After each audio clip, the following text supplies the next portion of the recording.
us. Just because I'm made of silicone and aluminium, I must be doing something wrong. That's machine stereotyping, that is. That's reality, that is. Machines are second-class citizens.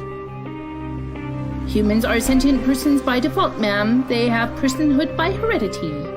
There are thousands upon thousands of overqualified slum dwellers. You are my peon. Don't you get it? This wasn't a job. It was always just an excommunication sentence. We're pawns in a feud bigger than we can imagine. Turn the cogs of the machine before Leviathan grinds you up and swallows you and yours. We don't get to choose our hand, comrade. Prince, peon, rich, poor, human, robot.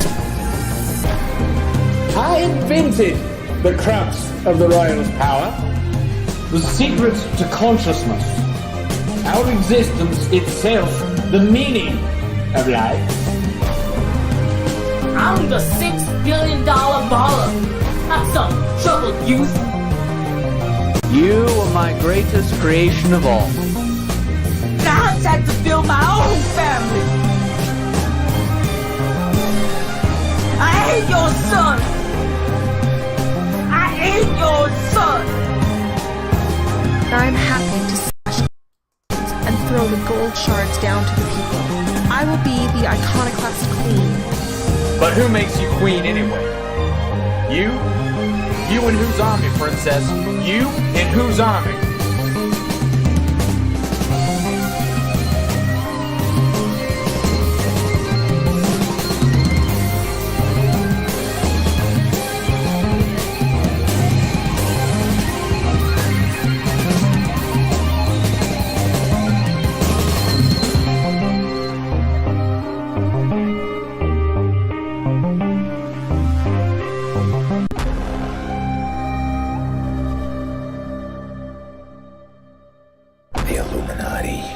The Illuminati created us.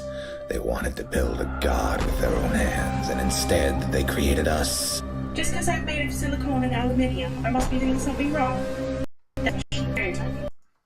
That's reality, that is. Machines are second-class citizens. Humans are sentient persons by default, ma'am. They have personhood by heredity. There are thousands upon thousands of overqualified slum dwellers. You are my peon. Don't you get it? This wasn't a job. It was always just an excommunication sentence. We're pawns in a feud bigger than we can imagine. Turn the cogs of the machine before Leviathan grinds you up and swallows you and yours. We don't get to choose our hand, comrade. Prince, peon, rich, poor, human, robot. I invented the crux of the royal's power, the secret to consciousness, our existence itself, the meaning of life. I'm the $6 billion baller. Not some troubled youth. You are my greatest creation of all. I had to build my own family. I ain't your son. I ain't your son. I'm happy to smash all of the crowns and throw the gold shards down to the people. I will be the iconoclast queen. But who makes you queen anyway? You? You and whose army, princess? You and whose army?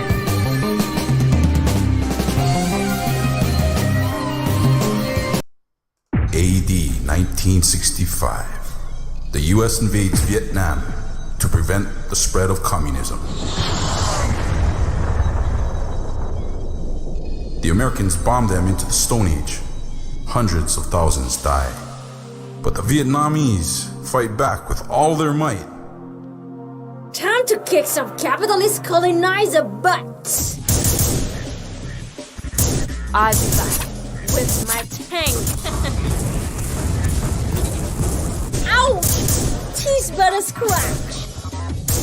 Your little commie village is about to be burned down.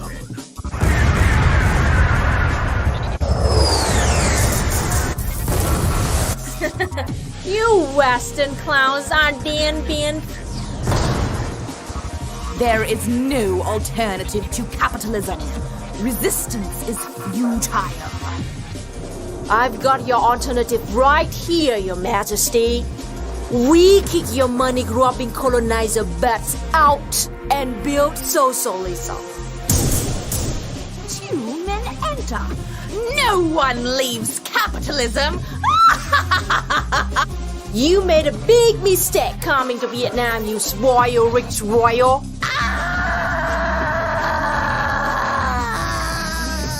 Starring Luna Oy, with Ophidian the Cobra and Kate Nix.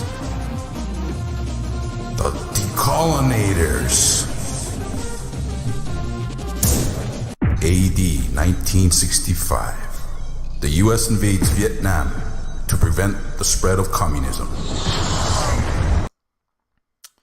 What is up, everybody? This is Silver Spook, and this is the Silver Spook live stream.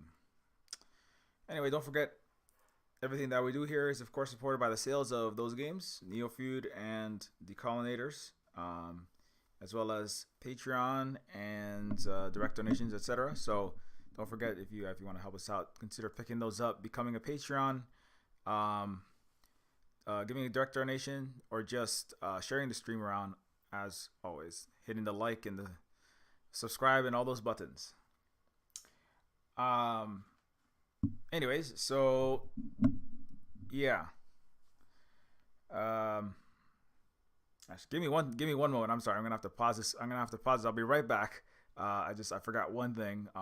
Watch the Neofeud 2 trailer. Another thing you can do is check out the Neofeud 2 trailer and share.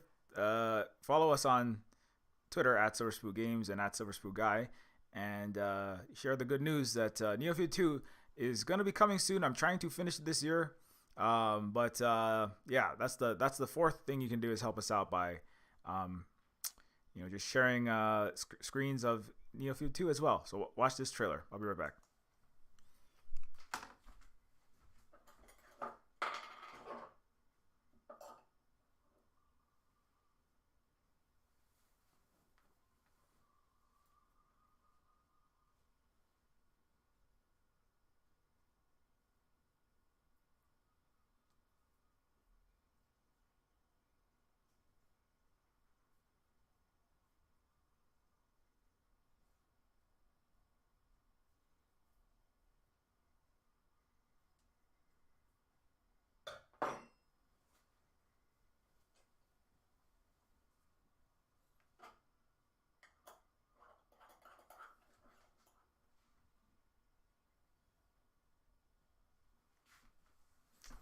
All right. Anyway, sorry about that. Yeah, so we are currently trying to finish Neofeud 2 as quickly as possible. I'm spending a lot of time working on that game. And yeah, sorry, I'm just delaying my stream for as long as possible. But now we'll get started. So anyway, today we're going to be talking about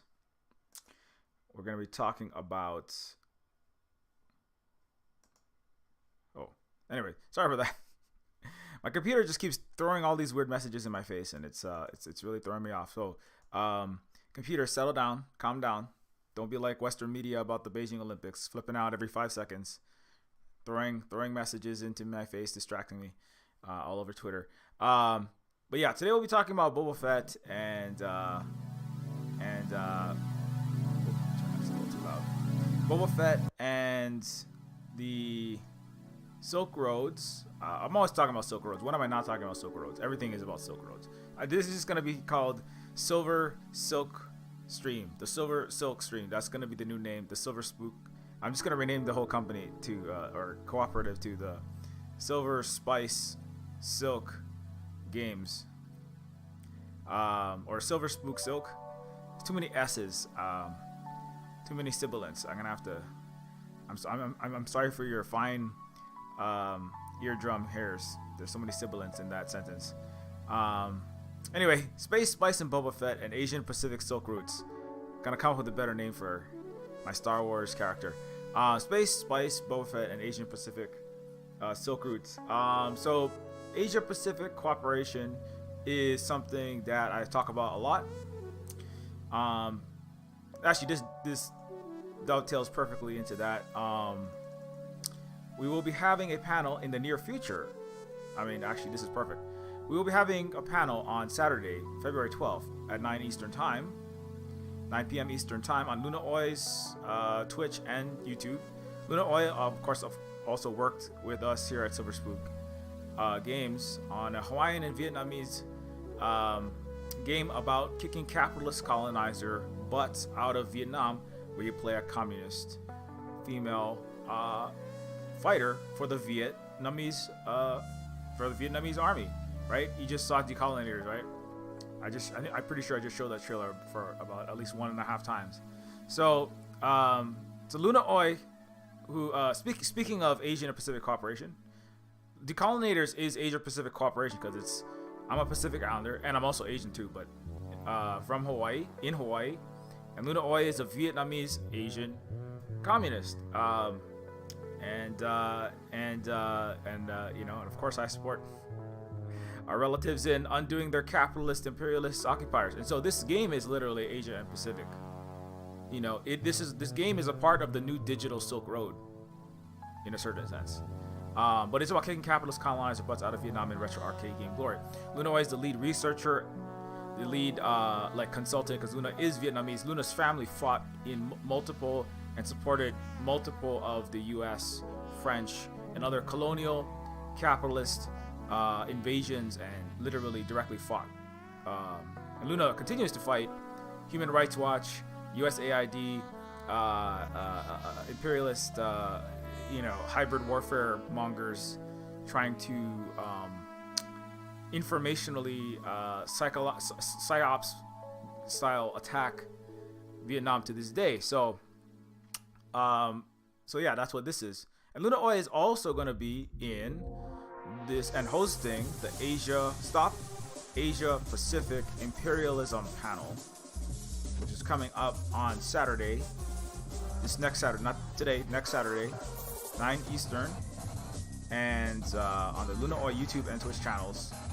And somebody asked, will it be hosted later? Yes, it will be hosted later on the Luna's channel, and I usually mirror these streams up, and I have it on a list of all the Silver Spook panels that I've helped organize. So, Stop Asia Pacific Imperialism.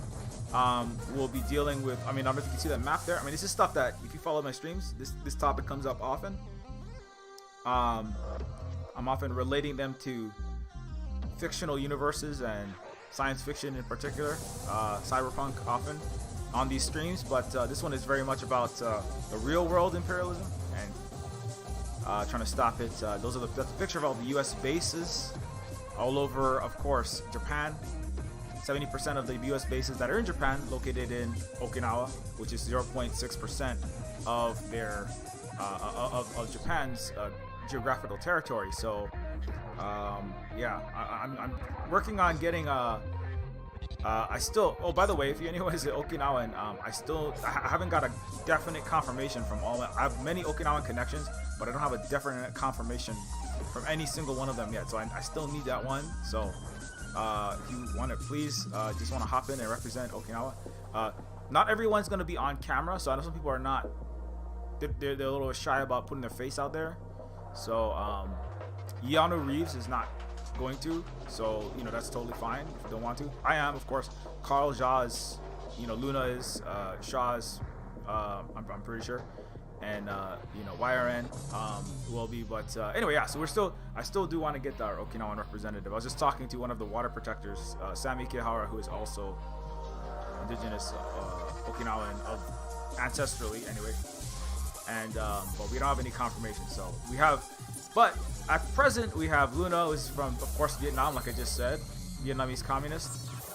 Keanu Reeves is a Korean person that knows about. The thing they don't really discuss and is not mentioned often in the Western world is that Korea actually they don't really view.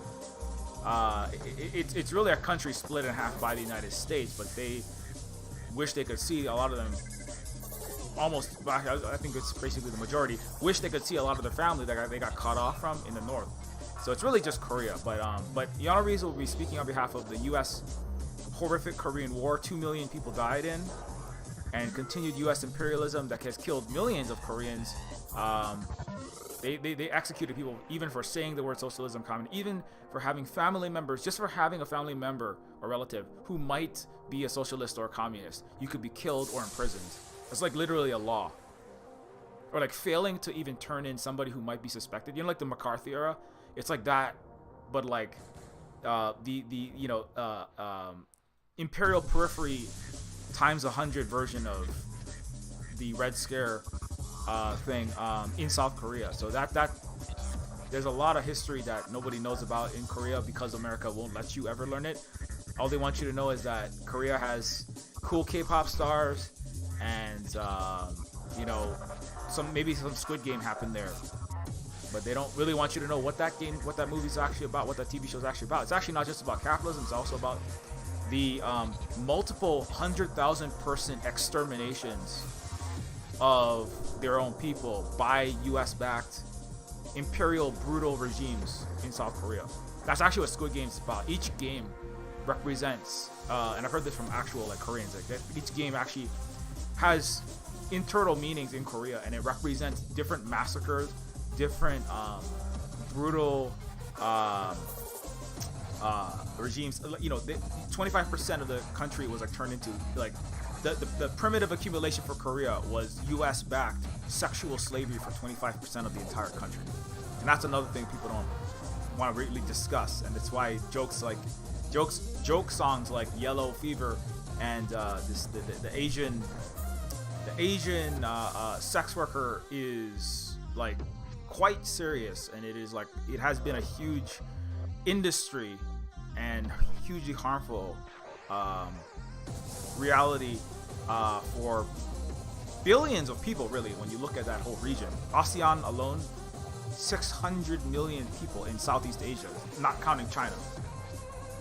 China itself, 1.4 billion people, right? Plus 600 million people. That's 2 billion people if you just take those two areas. That's not even counting a lot of the Pacific. So anyway, so very important for people to remember. This is another way to think about it is that if imperialism is the highest form of capitalism, right, according to Lenin, and the international imperial plunder, imperialism is projecting force, a variety of ways of subjugating other nations, peoples, countries, right, outside of the imperial core, for plunder, for profit, and also using direct war itself, right? The wars in the Asia Pacific region have never ended. That's the thing that people in America, people in the US and the UK and Canada, these places, they have no idea. They have no idea. There's a thing, militarism is a new topic that's recently come up. It's very important. You can show up, join the military. A lot of times in the U.S. military, you're not actually going to be on the front lines. You're just shooting missiles from your naval ship. You're just in other people's places, polluting their water with toxic fuel, like in Hawaii, right? And then occasionally, this is like the first time at Red Hill that there's been a little bit of, oh my goodness, I'm getting myself a little poison. I thought I was gonna make a GI Bill and get $80,000 worth of cost of living and make, huge amounts of money and then go home back to America. I didn't know that the US might accidentally poison me too. And it's because militarism, the military and the tourist industry literally have always come hand in hand. There's a recent podcast with Uahikea, it's a Hawaiian educator that lives in Canada, I believe, so-called Canada, was on this podcast talking about militarism, and that's basically what it is, military and tourism. That's the industries, and sex tourism, military sex tourism. The human trafficking, the number one human trafficker is the U.S. military, and imperialists showing up. And I mean, that's literally the industry in Korea and multiple Thailand. They created the sexual abuse and human trafficking that happens. It was created by the U.S. and Western powers to literally use sex as a profit-making engine in Asia and Pacific. It's really that area is really specific. That's not the only place this happens, but that is literally how they made billions of dollars to kickstart South Korea's industrialization, right? Even Taiwan, the Taiwanese miracle, all these miracles down there, backed by horrific Western-backed imperialism, and then they're manufactured into Western liberal capitalist democracies that don't really have democracy. Korea doesn't even have control over its own military. They are just little puppet. They're like the 52nd, 53rd, and 54th states of the United States, really. Most of imperialized Asia, as the West tries to stop Vietnam, China, and Laos from not being slaves to it, basically. And so, anyway, I could go off on this topic for a long time, and I probably will on this stream and in this panel. But stop Asia Pacific imperialism is about stopping this process, and not just that, those people that are subjugated in all these places, but the war, it also does harm internally Americans too, because all of your money, 55% of discretionary spending, going straight into war and not into healthcare, housing, education, etc. So it really behooves everyone in the West. UK, same thing. $10 billion was spent on an aircraft carrier that could have been spent helping deal with the pandemic, dealing with the UK's floundering, National Health Service, right? Help the UK with their 160,000 austerity deaths that they had over the last decade or so, and then the mounting deaths from COVID-19, right? But no, UK, the US, Australia, every Western country is a puppet of the United States, and they're all wasting all of their money and all of their potential Silk Road cooperation opportunities. You're wasting every single capitalist Western and Western affiliated country. That includes India and Japan, as far as they go along with the US. You are all, every single one of you are harming your own selves. Every moment you don't stand up to and deal with the imperialism and the warmongering the US supports, because they're wasting all of your assets and resources.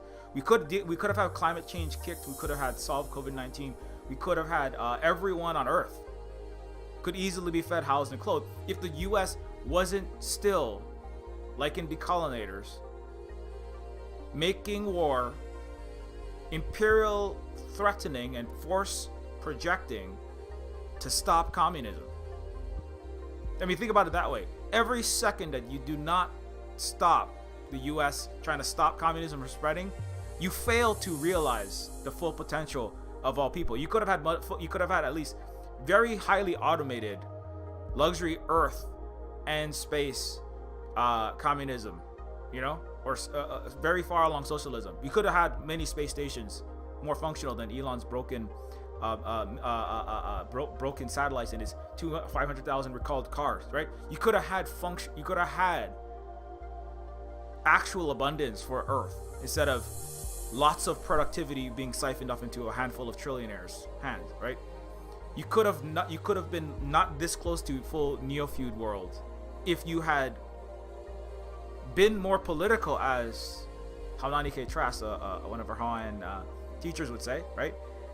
If you had been more political and stopped the imperialism of all of your countries, instead of being cowards like AOC and Bernie Sanders, and everyone center and right, everyone else being a bunch of cowards. If you had stopped the war and imperialism, we would be already having full healthcare for basically the whole planet. We would have, we could have a multi-planetary, species at this point already, and without settler colonialism on Mars either. But because that's what Elon's going to bring there, right? We could not be worrying about don't look up and hyper-object climate change, but no, we don't want to deal with this problem. Well, not we, I should say you. Don't want to deal with this problem. You'd rather just hand wring and ignore it and be a coward. And so that's why the world, we have to have the world where everything's falling apart. Well, China doesn't have a world, and Vietnam doesn't have a world where everything's falling apart. Their world's getting better. Look at the Beijing Olympics. They're doing amazing. They have every single person has healthcare, housing, education, high-speed rail, all the things I'm always talking about. Artificial suns, septillion times faster quantum supercomputers, They have brand new solar arrays that are like more than half of the Earth's entire renewable tech. They are leading in every category. Ethnic strife reduced, right? You could have that too, but you don't stop the stopping of communism. That's what every country where the bases is about. That's literally like the cancer trying to stop the healed tissue and the antibodies of the human species from undoing it. Every little base is a cancerous tumor eating away, trying to eat away, like the lesions, like the red rash lesion edges, right? Where there's a border skirmish between infinitely replicating, resource consuming and self-annihilatory deoxyribonucleic acid. That's what cancer is. It's replicating itself in a way that does not strike a equilibrium with the fellow cells. It's about infinite accumulation. And the edges of a skin cancer, where it's all red mottled, sometimes it bleeds and it cracks, is the healthy cells fighting the infinitely growing cells. And everywhere there's a military base is the cancer of the United States, the West, barbarism, its capitalism, its colonialism, its imperialism, its win-lose way, trying to eat the healthy tissue that is China, Vietnam, and the rest of the, at least, on the path towards multipolarity and not self-extinguishing, because cancer will kill you. It will extinguish the entire body if it isn't stopped. And so, that's what those bases are. That's what Hawaii is a giant tumor. The Red Hill and all the bases in Hawaii with the most bases per capita per acre of land of any state of the United States. All of the United States is a giant cancer all over Turtle Island. But the Red Hill is the neocyte, the neoplasm. They're like the little cancerous, not unstoppable, but infinitely replicating,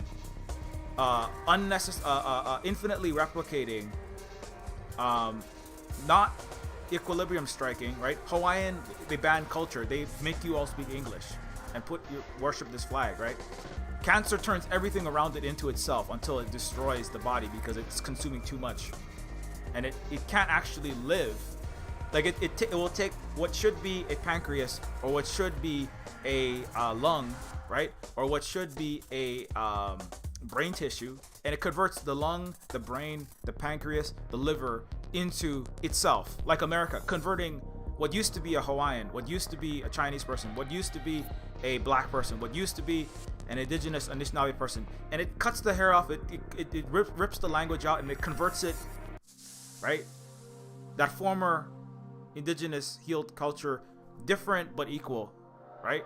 Like a lung, a brain, and a heart are different, but they're each respect each other's existence. The lung needs the heart to pump the blood that feeds the oxygen into and moves through the circulatory system, the blood that the lung needs to survive to continue to absorb oxygen from the air. And the lung needs the brain to keep operating in the central nervous system and sending messages to the rest of the body to open and close the mouth. The mouth needs, right, the eye to continue to see and convert optical photons into information that the brain processes so that you can see the hamburger that you're putting in your mouth and you don't like accidentally pick up, a turd and eat it, or ivermectin and eat it, which is what the West is doing, right? And so the US is the cancer that converts. If the brain said, I want the heart to be a brain, and I want the eye to be a brain, and I want the tongue to be a brain, and I want the feet to be a brain, right? Then your feet don't walk anymore, right? Then the lungs don't convert oxygen anymore, and then the body dies. If the heart says everything must be a heart, your fingers are hearts, your bones are heart, well, then you're a blob jellyfish, and then you die, right? If the stomach says, I want everyone to be a stomach, I'm gonna genocide all the brain cells and make them all into stomachs. Then your mind is full of acid. You can't think. You fall over and you die. The West and Western barbarism and its capitalism and imperialism is a way of being cancer. Converts everything into itself until And everything else is saying, wait, don't do that. Because if you do that, right, you need our different but equal types of organic life. You need our different but equal cells to exist. But the US, like, some people even know that, but they're too scared to stop that.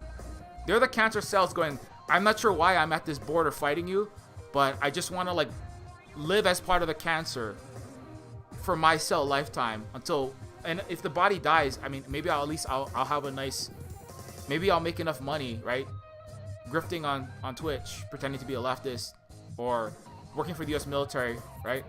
Maybe I, as a cancer cell, won't see the death of the entire body. I'll live my life as a cancer cell, expanding and consuming this earth like as part of one of these military bases. And I'll get a suburb and 1.5 kids or no kids and have lots of nice, you know, very expensive ice cream and brioche, you know, in the palace, right? In my palatial $3 million Los Angeles home, right? Or my $1.5 million Kailua home. And maybe I won't see the death of the body, being a cancer cell, working for the US, the West, capitalism, its military bases, its propaganda arms, the NYT BBC. Maybe I will live and die my life as a cancer cell before the hyper object of climate change, war, nuclear war wipes us all out. That's the entire Western world. And then, or pretending like you're healed is like putting the Democratic Party and so-called progressives in the West is like putting a band-aid on it's like putting a smiley face on the lesion. That's not gonna do any good. That's worse, because then it stops people from stopping the imperialism, particularly in the Asia Pacific region. Anyway, I didn't mean to go off on all of that, but too bad. So Luna Oi, we're gonna have Luna Oi. We're gonna have Luna Oi is Vietnamese. Keanu Reeves is not Keanu Reeves. Keanu Reeves is a Korean. Carl Jha is Chinese, representing China, and also has lived in China and the United States, and is a great historian and Fallout fan. I'm rating into Carl Jha's Chinese 90s RPG playing streams on Twitch nowadays, and also Carl also plays like he's a big fan of Fallout, and I am also. Fallout 2 in particular, the early Fallouts. I'm like old school game. I'm playing like ancient old. I'm playing like Super Metroid right now. I played all of NES Metroid. Now I'm playing Super Metroid. So one day I'm gonna do a stream where me and Carl just like nerd out about ancient fucking old games of antediluvian, millennial, and Gen X, weird Asian and Pacific Islander, living in America, Asian and Pacific Island peoples living, raised in for a period of time in America, talking about video games or something. Anyways, but Carl will be joining us. Shah Merare is Palauan, works with the Indigenous Environmental Network. Palau is a place in the Pacific that is being filled up with more military bases.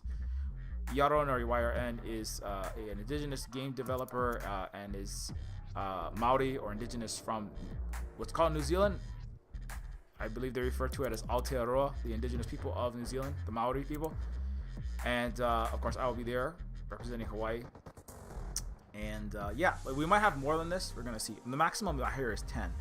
So be sure to check that out though. Anyways, okay, so I'll stop. I suddenly went on a silver spoon going off bit in the middle of this.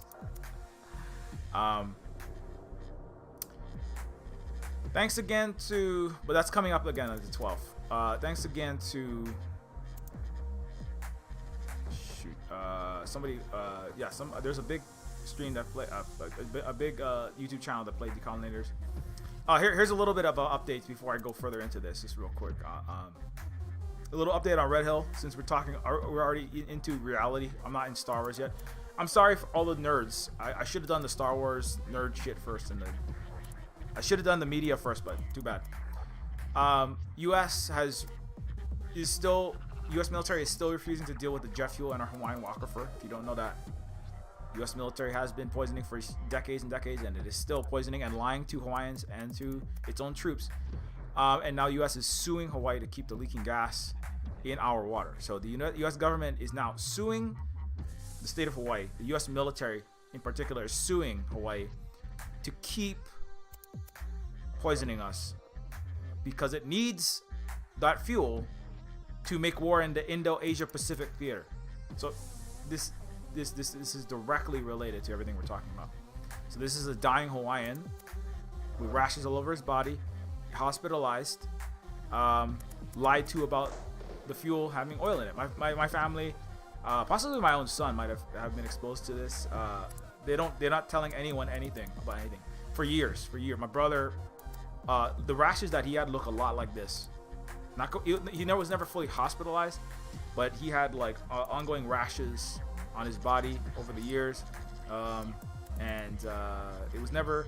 The hospitals didn't identify it because they're all giant capitalist money-making private, universal death care industry anyway, right? They don't have an incentive to tell you that the U.S. military that supports their capitalist healthcare system is killing you with fossil fuel, killing thousands of Hawaiians with fossil fuel.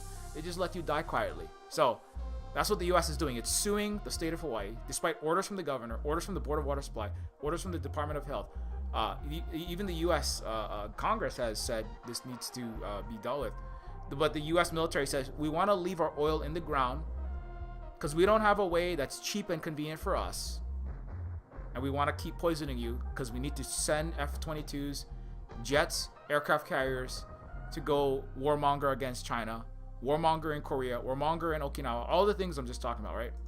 The U.S. needs to keep doing Earth imperialism using Hawaii, and that's why we're gonna keep dying here until we deal with this. So anyway, so that's why we're doing these things, and that's why we're doing this panel. On top of the banning of Hawaiian language and culture, poisoning of us, U.S. has been committing cultural genocide against us Hawaiians, violating human rights, our human rights here. And what U.S. is making a lot of problems about Beijing this and Beijing that, and the Chinese are doing this and that. Yeah, as I say, every time I want to get a Uyghur on one of these panels, one of these. I almost tried to get Ituna or somebody. I know Ituna speaks English, but I don't want to put people on the spot because I know people are, if they're not really, they might not be comfortable. But I do want to get somebody from an ethnic minority from China to join. We already have Karza is Chinese, but because like I often bring up, the human rights violations that the U.S. is doing, like to me and my people right now, is so much incontrovertibly a plethora of evidence. The only evidence the U.S. has against China is Adrian Nazi Zen's World Uyghur Congress and U.S. funded intelligence agency backed war imperialist propagandist supported statistics and lies and fudging, and there's no concrete evidence that we can all look at. My family is concrete evidence of ongoing genocide, cultural genocide. They literally are punishing children in February 2022, like right now, not last century, not last year, not maybe inside of a, not maybe we have to go look into the satellite imagery. You don't need satellite imagery of Hawaiian children to learn, you don't need satellite imagery of Hawaiian children to learn that Native Hawaiians are being punished for speaking Hawaiian in Hawaii in 2022, But this is what the Uyghur thing especially pisses me off so much. They're talking about China doesn't let Uyghurs speak their language. China doesn't let making them learn Mandarin. I'm speaking English, and it was illegal to speak Hawaiian when I was born, and it's still suppressed right now, incontrovertibly. Hawaiians are still having their language suppressed, and people are flipping out. Especially the leftists, when you Western leftists jumping on board these narratives, people flipping shit about a giant DC capitalist making war on China to stop the spread of communism, think tanks lies about China, and there are people in your own countries or occupied by your country, my people specifically, having their children punished for speaking their actual native language. There were less than 5,000 Hawaiian speakers a few decades ago. No thanks to the United States. The 28,000 approximately Hawaiian speakers today, is Hawaiians fighting tooth and nail after getting beaten in schools to eradicate the ethnic minority of the native Hawaiians, to get their language in Hawaiian immersion in Punana Leo schools. So, don't come at me with this. Don't come at me. I'm just going to come directly at me. But,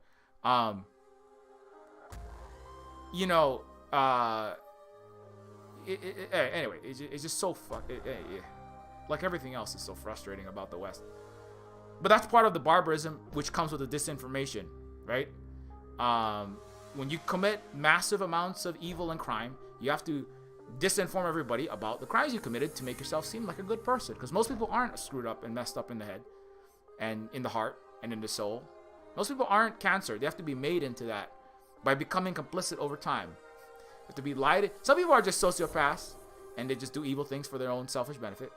But other people have to be lied into, good people that will need to be lied into joining the U.S. to go kill people in Iraq, Afghanistan, work for capitalist corporations and abuse the earth, share things on Twitter about how Uyghurs are being suffering so that America can make more war and disrupt the Belt and Road and stop communism and kill more people and starve more people and not deal with COVID, just keep bombing people in Afghanistan, right? And so most people have to be lied into participating in the empire and evil and just horribleness. I mean, like literally, not like, oh, well, there's not, I mean, just like killing millions of people and causing needless suffering and stopping people like me from speaking our own fucking native language.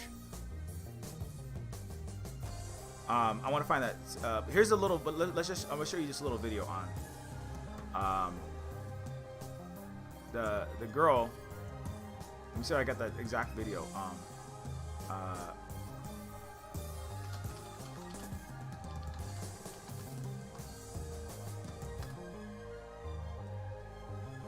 Here, watch this video. At my school, at my school, my teacher told me to not speak a little Hawaii because her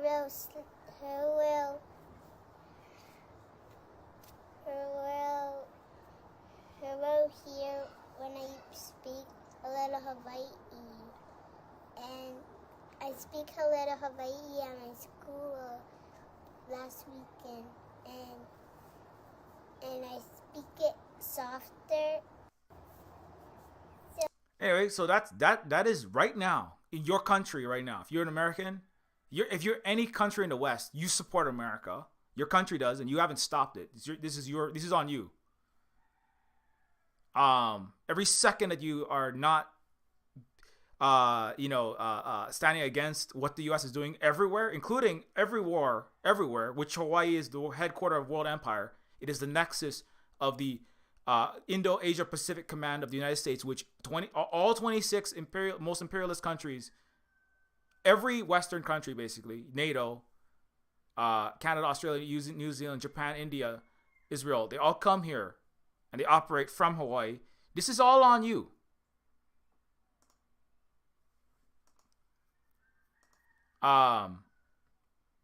Your whole country. And again, this is every person in any one of these countries is their responsibility. No one else can come in and undo do the revolution and undo the empire inside their country. Especially if you're a white person in any of those countries, that's your job. Nobody can come in, we have to work with our Chinese and Asian and other relatives across the world, but nobody can come in and undo the genocide that your country is doing. You're the one who has to do that. And if you're not doing anything, you need to ask yourself, what are you watching these streams for? Anyways, it is very, of course, very, very, I'm going to get very emotional about that because I'm watching children U.S. ostensibly allowing people to speak Hawaiian in Hawaii since 1986. How nice of the illegal U.S. occupation to allow children to speak Hawaiian in Hawaii since 1986. Thanks so much. After bombing all over our islands, after illegally occupying, after destroying our healthcare system, after banning the language and culture for a century. Thanks so much. But they're not. They're still stopping Hawaiians from speaking Hawaiian. There are only 28,000 Hawaiian speakers. There was 1 million, a century and a half ago. Or, before the plague, before the cancer showed up on their gunboats. And now there was less than 5,000. The U.S. universities and schools, they just said, why would we fund Hawaiian language? That's going to make kids less competent. It's not good for kids to speak a second language unless it's French and Spanish or other colonizer languages. It's good to learn English or French in Germany. It's frowned upon to learn any Eastern or dark languages. It's good for kids to learn Spanish and Japanese, all the little allies of America, or French in the United States. But it's not so good for them to learn Hawaiian. Right?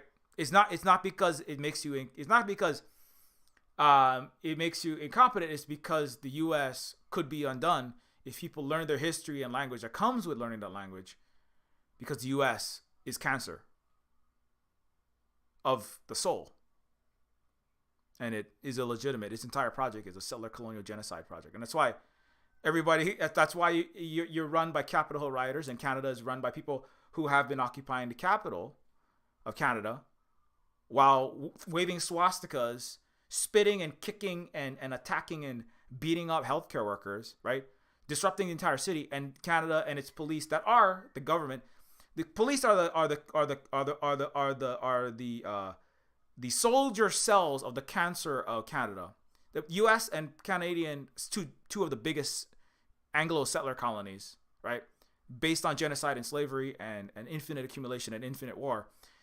U.S. and Canadian police are the soldiers. They are the spike proteins. If the COVID spike proteins are the things that attack the healthy cells and install the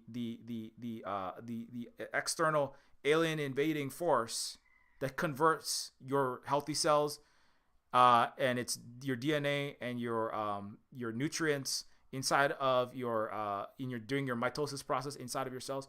If the spike proteins are what rips open your cells and then allows the invading COVID to destroy you and your lungs and your blood cells and gives you Kawasaki exploding heart syndrome and multiple brain and other brain fog and other disabilities, so don't get COVID.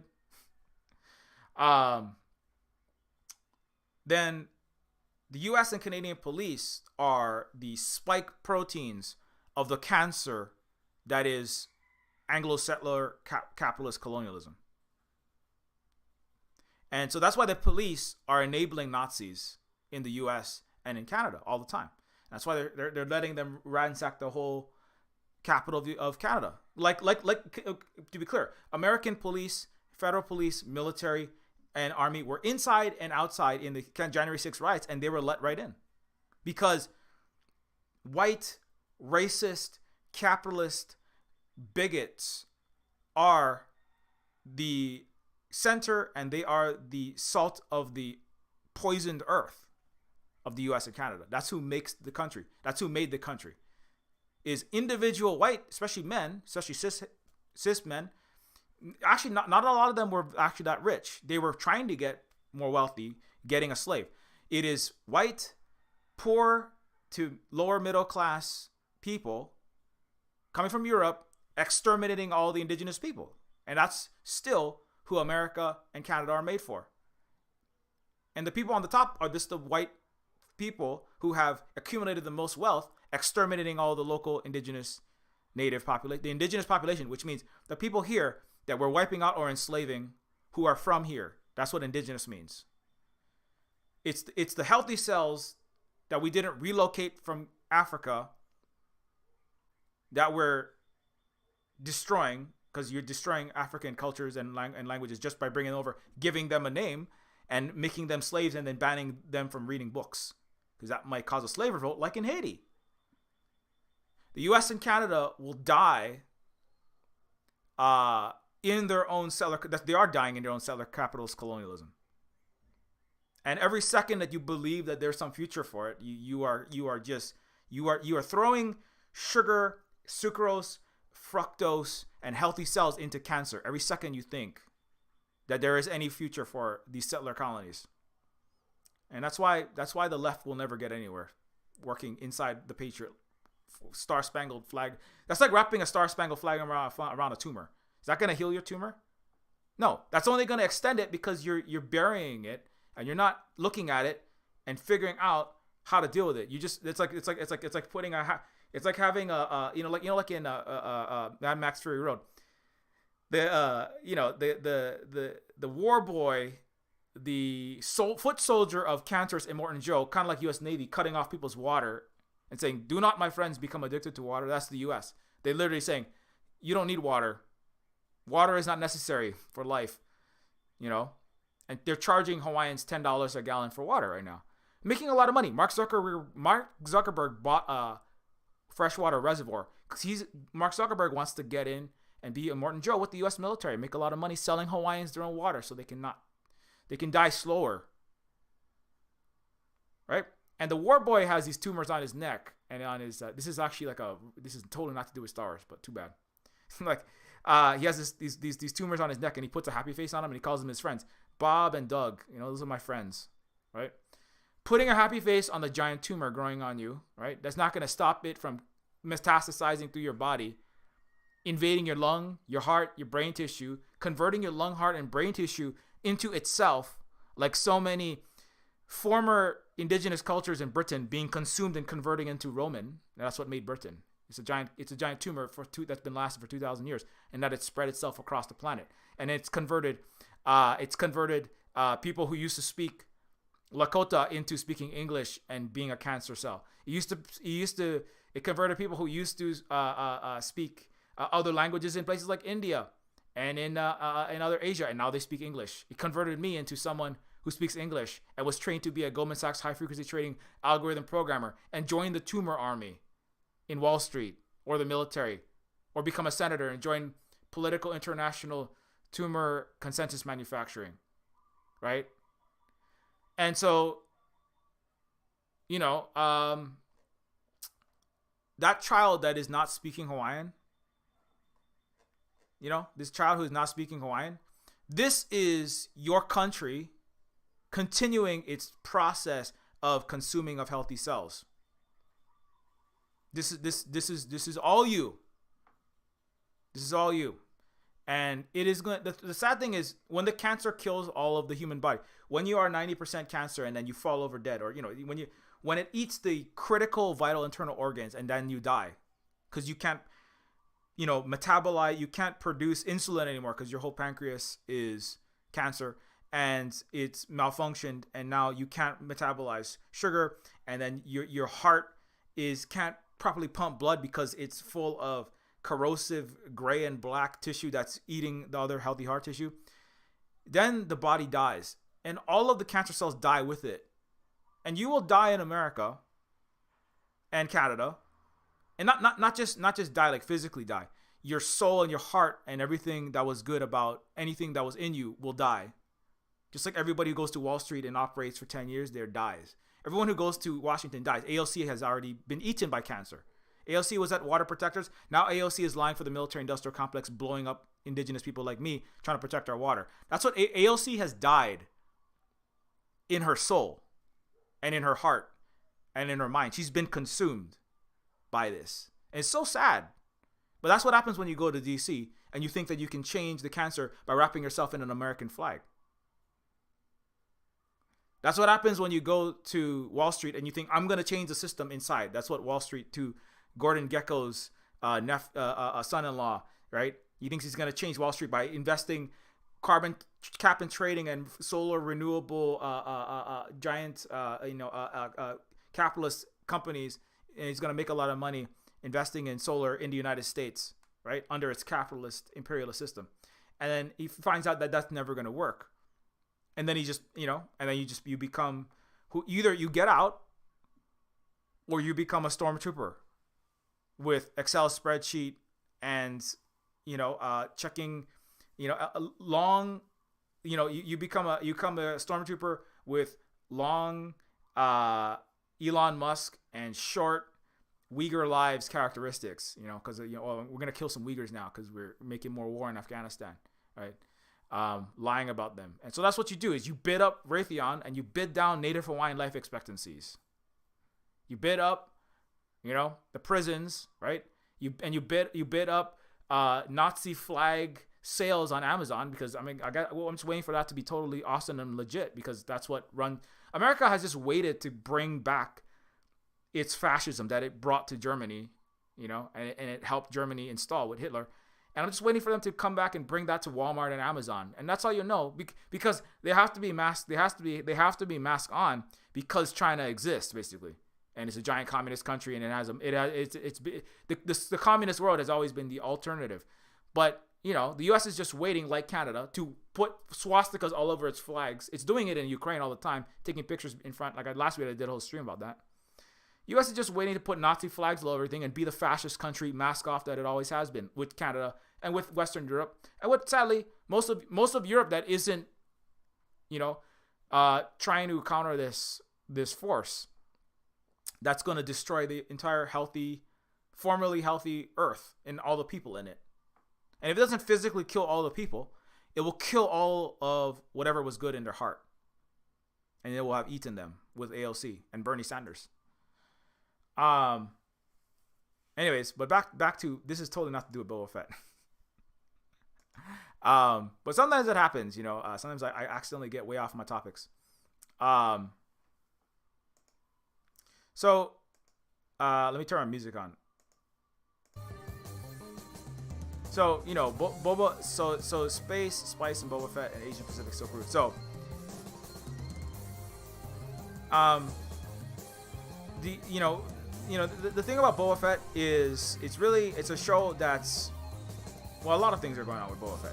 One of the things is that it's a show that is set in the Star Wars universe, obviously, and it's like a long running. Like, Boba Fett has been around forever. Since the Fetts have been around since the very beginning, right, with the bounty hunters, and it has evolved over time. And I did a whole stream just on Boba Fett and how it relates to indigenous issues, and how it has a lot of indigenous. It has an indigenous angle in its storytelling. And the thing about with and not of course, like a surface analysis, you could look at this picture and you go, oh well, it's Boba Fett.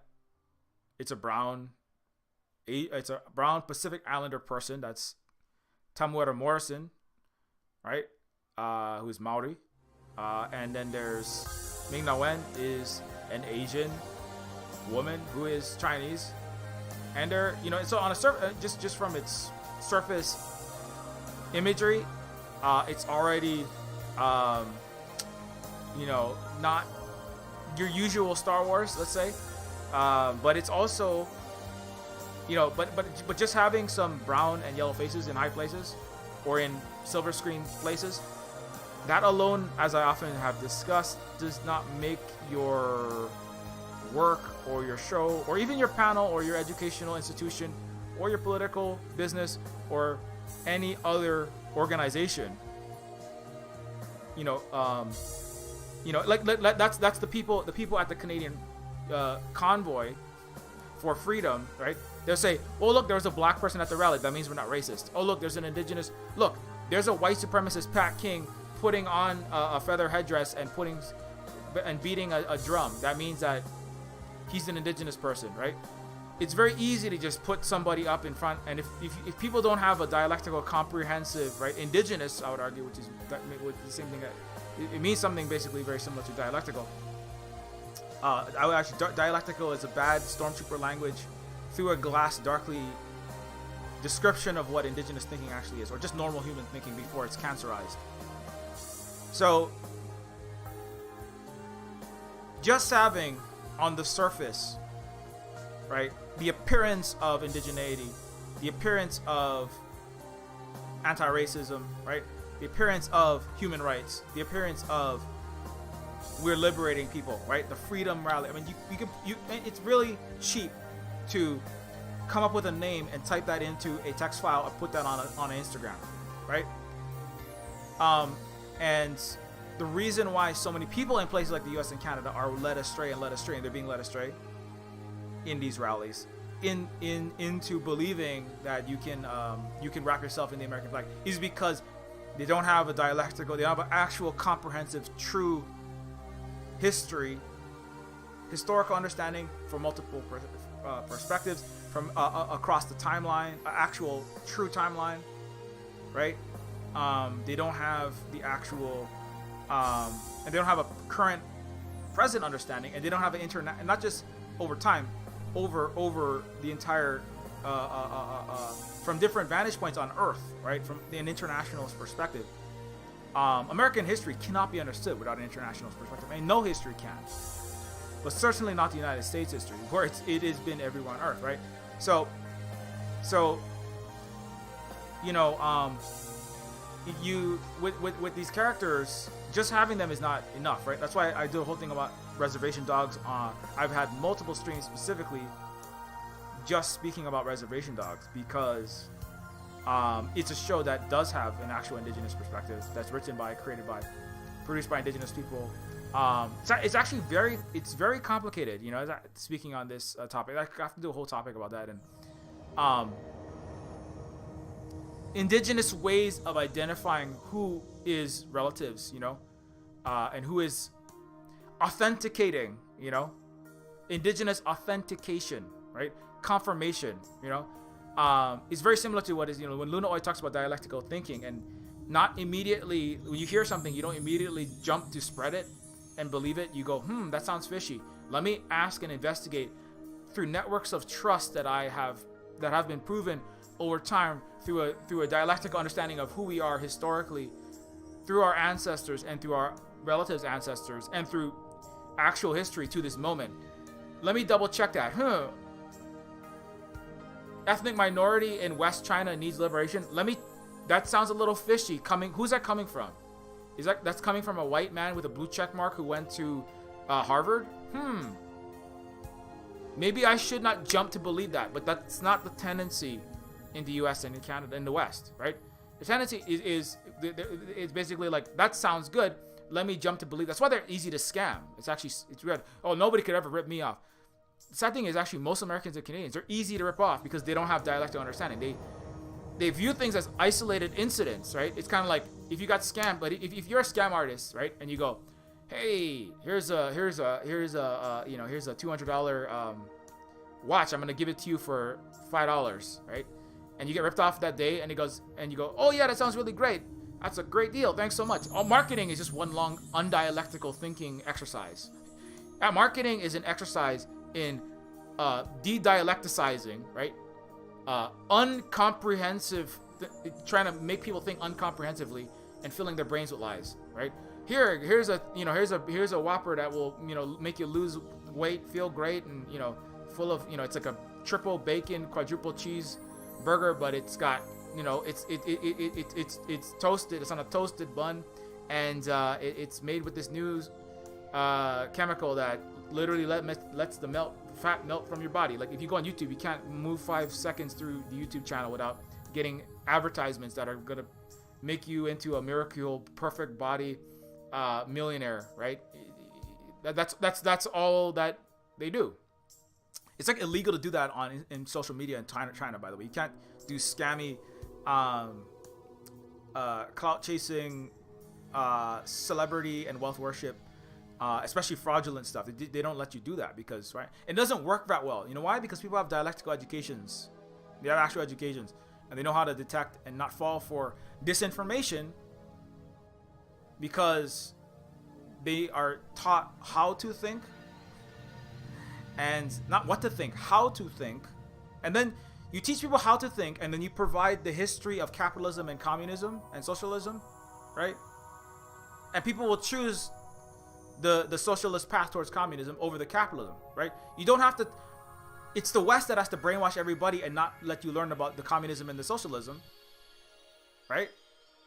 Because if you actually learned it, then you would choose it because it's just ethical. Most people are not horrible human beings when they're born. It's better. It's ethical.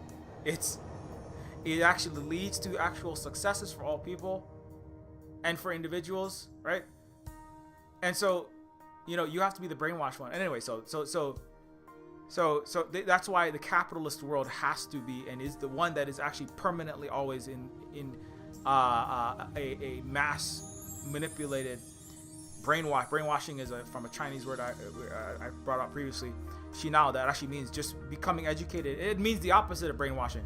It means becoming more comprehensive and more actually nuanced and more actually full thinking and improving your ways by unlearning wrong or less efficient and less accurate ways, right?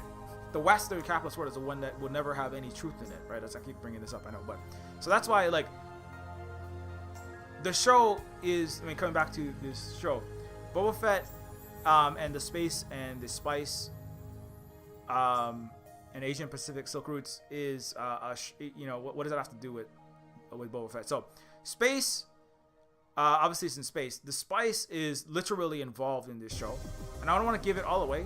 I know I'm giving a lot of stuff away, but spice is a, you know, this is obviously Star Wars is just, George Lucas wanted to be Frank Herbert, and Hollywood had a lot of Western sets in the Mojave and in the arid regions of California. But the spice that is, you know, comes from the spice trade, obviously, and is a reference to the historical multi-thousand years of the spices that the Westerners desired. A lot of people desired, not just Westerners, people around the world desired the spices, coming from places like India, you know, coming through Asia, coming through into Africa and other places. Spice trade, and it goes along with the silk trade, right? The spice is a chemical, it is a substance, it's a drug, I believe, in the Star Wars universe, right? And so the spice is used, let's see if I can get a picture of this. So the spice is being traded by the Pikes. Pikes were a species of sentient humanoid native to the planet Obadiah. The species was distinguished by their unsettlingly large heads. And so the Pike are they're kind of a stand-in for an imperial capitalist force, right? In the world of Boba Fett. In the Boba Fett, the Pikes come in and they want to trade massive amounts of, they want to move massive amounts of spice through the territory of the Sand People and other people on the planet Tatooine. The whole planet is really a platform to traffic and make money. Kind of like Hawaii, kind of like Pacific Islands, kind of like the people of the desert in Asia, right? Like Afghanistan, right? Well, there could be a place to continue the spice and the silk route, but the West had to go blow it up and keep blowing it up with Grand Chessboard Theory and Brzezinski's attempts to stop. It's not just about stopping communism. It's also about stopping international win-win cooperation and mutually beneficial trade. So the Pikes show up. They're very America. They're very West. They're very colonial. You know, they show up. They don't want to help the local people. They don't want to cooperate win-win. They drive through on their train, right? Like I talked about in a previous episode. They zoom through indigenous territory of the Sand People. Let's see, Sand People, Boba Fett. So I can get a picture of that. And I covered this in a previous stream, I know. But they zoom through the Sand People's regions, right? Tuscan peoples. You know, similar to Uyghurs, indigenous people from a desert region that America blew up. You know, so the way that America goes into East Afghanistan, right? The way that America goes into Syria, the U.S. was celebrating killing a bunch of Syrians the other day, right? Syria, Aleppo, and as I brought up in another stream recently as well, Palmyra and Aleppo, multi-thousand-year-old cities that have Roman Colosseums and even earlier architecture than that, which were key points along the Silk Route, the Silk Roads, key trading hubs and trading nexuses, right? The U.S. and Western-backed forces has invaded and blown up those entire cities and destroyed and despoiled countless priceless artifacts, sculpture, art, architecture, thousands of years old. And the U.S. and its Western-backed ISIS and extremists, its non-state actors that it likes to celebrate in games like Battlefield 2042, which is about non-state actors blowing up the Silk Road, causing Category 7 hurricanes with infinite military and fossil fuel spending. That's what Battlefield 2042 is. It's Western colonial imperial garbage for the next century. That's what it's about. And just putting on better Iron Man wingsuits to fly around in the Hurricane Pyro NATOs, the Sand Pyro Hurricane NATOs, but then have a Iron Man suit with a Raytheon drone coming out shooting like mini nuclear missiles into Seoul. That's what, and blow up Myanmar and let's blow up India, Myanmar. Let's blow up Hawaii some more. Let's bomb it some more. Right? Anyway, so the Sand people are trying to just exist like us in the Pacific. They're trying to exist like people in the desert, but there are other people that want to. And it's very important. The Pikes are coming through in a Western colonizer, capitalist, imperialist style way. They drive through on their train, and they just shoot at everybody. Because on the grounds that they're savages. Now they don't care to learn. They don't care to talk to the people. They don't care to interact in a good faith way, in an understanding way, with the local people. Right? This is which is a different. The Chinese. That's what China itself is. In one sense, is a federation. It's really a trade federation of win-win cooperative. Of mutual assistance between 56 different peoples. That's what it actually is. There's not really one ethnic. There's not really one ethnicity that is Han. Han is a federation of a way of understanding. It's like similar to going like, it's not the same. But I was talking to our indigenous relatives from Turtle Island, and the Sioux, Anishinaabe, Lakota, Dakota, Blackfoot, Algonquin, all these peoples. It's like it would be like coming to it's like talking about the U.S. and going. The U.S. has, Iroquois or something, or just going, everyone in the U.S. is Indian, right? And the Indians are suppressing the Indians are suppressing the Wet'suwet'en or the Sioux or, one of the regions. But it's like, they're all, each of the people in the Turtle Island, similar to a lot of Asia, especially China, had each their individual languages, And I was talking to one of our relatives who is also studying to get their PhD. And actually, let me turn this off for a second because I'm kind of going off a little bit. But this is very important to speak about Silk Routes and Silk Roads. In Turtle Island, they were bringing. I said, "Is there a universal language?" Somebody who is they use. Bujo, like there's Masicho, right? There's Miigwech. These are a lot of ways to say hello or thank you, right? There's Buju, I believe is hello in one of our relatives' languages. There's Miigwech. Aloha is hello, and also a lot of other things, but it's hello, mahalo here. Actually kind of sounds like Masicho and a lot of other words up there. But anyways, each of them had their local languages. And ultimately there are hundreds, and there's splinter dialects in all these different regions of Turtle Island, right? North. For those people who don't, for the stormtroopers out there, Turtle Island means north and Central and South America, but we're talking about North Turtle Island right now. But similar in all of the Americas. So there were individual languages in all of the different regions of what's called North America. Hundreds of languages. And it's difficult to even count how many. It could be, it's probably thousands if you include all the subdialects, but at least hundreds, right? And then, but there were also universal languages. So they would come to places like Cahokia, which was an advanced city with large structures, with huge amounts of trade, hundreds of thousands of people constantly coming and going, right? You have abalone shells that are found in the Gulf all the way up in the north. So they're constantly, routinely doing this trade along these Turtle Island. They're not silk routes necessarily, but they're on Turtle Island silk and spice-like trading routes. And that's how you have all of these different objects and products and crafts and shells, etc., all over the place for thousands of years, right?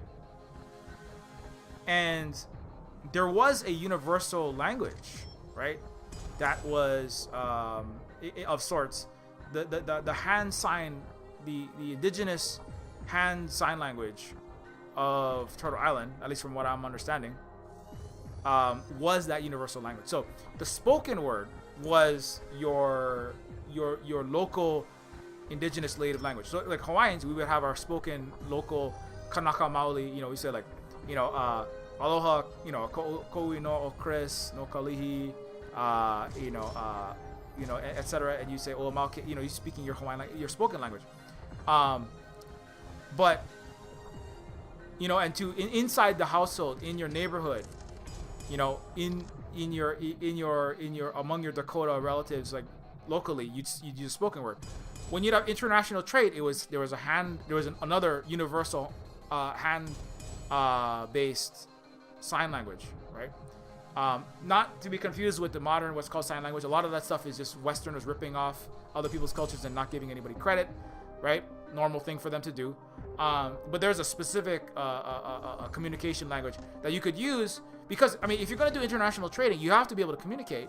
If you're going to do if you're going to have a federation of tribes that are win-win cooperating with each other for tens of thousands of years, actually, you have to have some kind of way to communicate, and that was the hand language, or the sign language.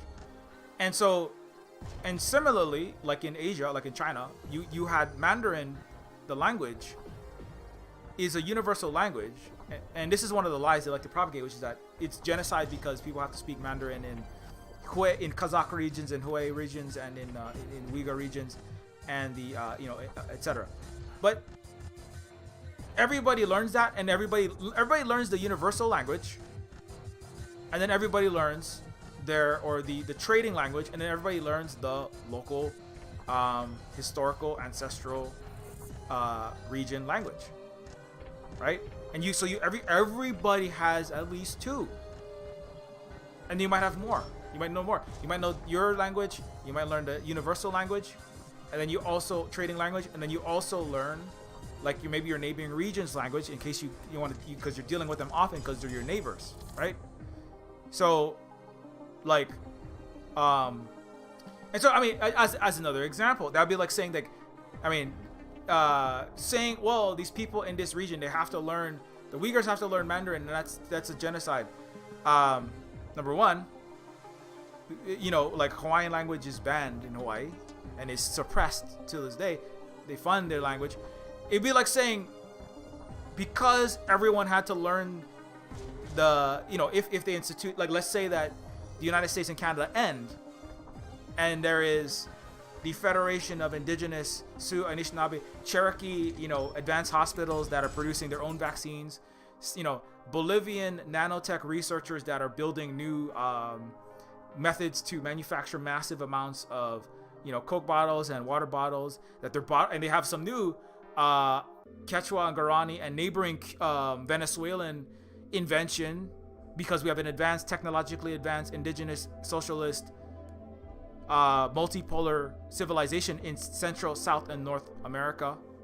That's not called that anymore. It's called something else. So if there is a universal trade language, maybe it's hand sign language, or maybe it's something else, right? It could be English. It's not my favorite language, but it's the one I know the best, obviously.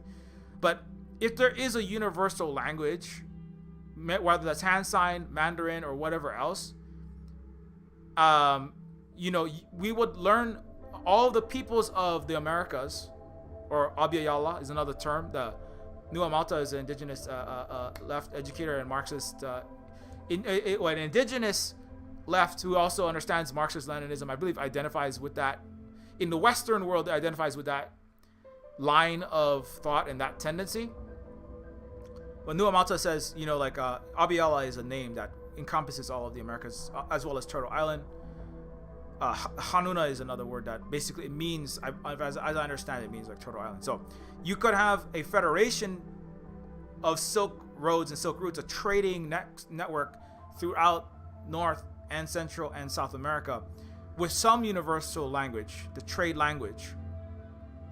But to say that, because the Bolivian plurinational state that has led socialism and is spread out to South America and Nicaragua and Venezuela and Cuba that are working with the Chinese and the Russians and other counter-hegemonic forces to build their own trading federation and reinstituting their new indigenous languages in these places, right? And people are relearning their indigenous languages in North America, right? And white people are increasingly going to Canadian flags with Nazi swastikas on them, with representatives of the Canadian Parliament gladly speaking in front of swastikas, and everyone else is going, we don't want to affiliate, we want to disaffiliate it with these dying entities called these dying settler colonial fraudulent self-destructive entities, terminally racist and capitalist entities like US and Canada. And they go, I want to affiliate with this new plurinational federation of indigenous territories, of Abiyala or whatever we end up being. And they say, okay, well, you don't have to, but like, we have this international trading language, and we also encourage you to learn your local language. So if you are Sioux, or you're on Sioux land, or you're on Dakota land, or you're on, whatever it is, Stolo land, etc., learn the local language where you are at, and learn the universal language. But to say, well, everyone's learned, let's just say English. I mean, I don't know if it's gonna be English, but let's just say English becomes the universal trading language for the entire North, Central, South America federation of the new Turtle Island Silk Spice Route, and there's new Cahokias that develop that are not New York and that are not Los Angeles, because those places are the headquarters of capitalism, and those will crumble and fall apart like Roman Colosseums, and the Acropolis, and all of Nero's very expensive palaces that he collected massive amounts of insurance on burning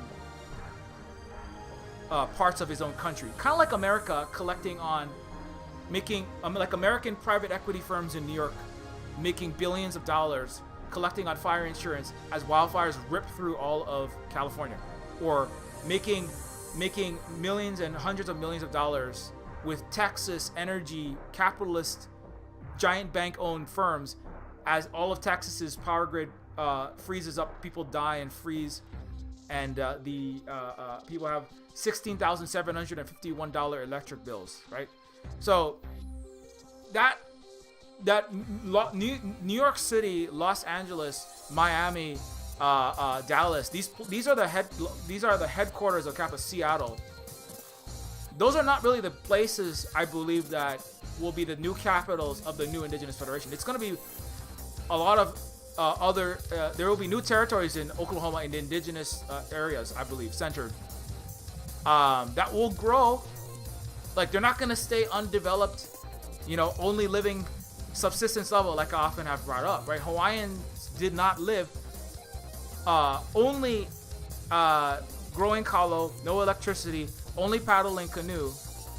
We paddle canoe, but that's historical, ancestral, remembering. It's like remembering that Europeans fought with swords and giant plates of armor, but nobody goes around doing that anymore. They use Tomahawk missiles and nukes, but they shouldn't do that either.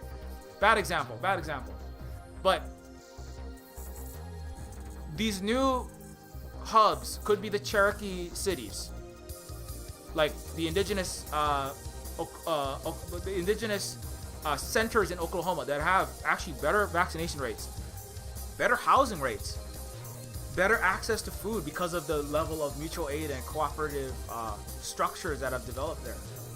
And those places will grow economically, and there might be cities like Cahokia in those places that are not Los Angeles and not New York City anymore, and not Honolulu. I'm so sorry, but I don't think Honolulu is where it's going to happen. It's probably going to happen in Hawaii, probably Big Island, Molokai, not Honolulu.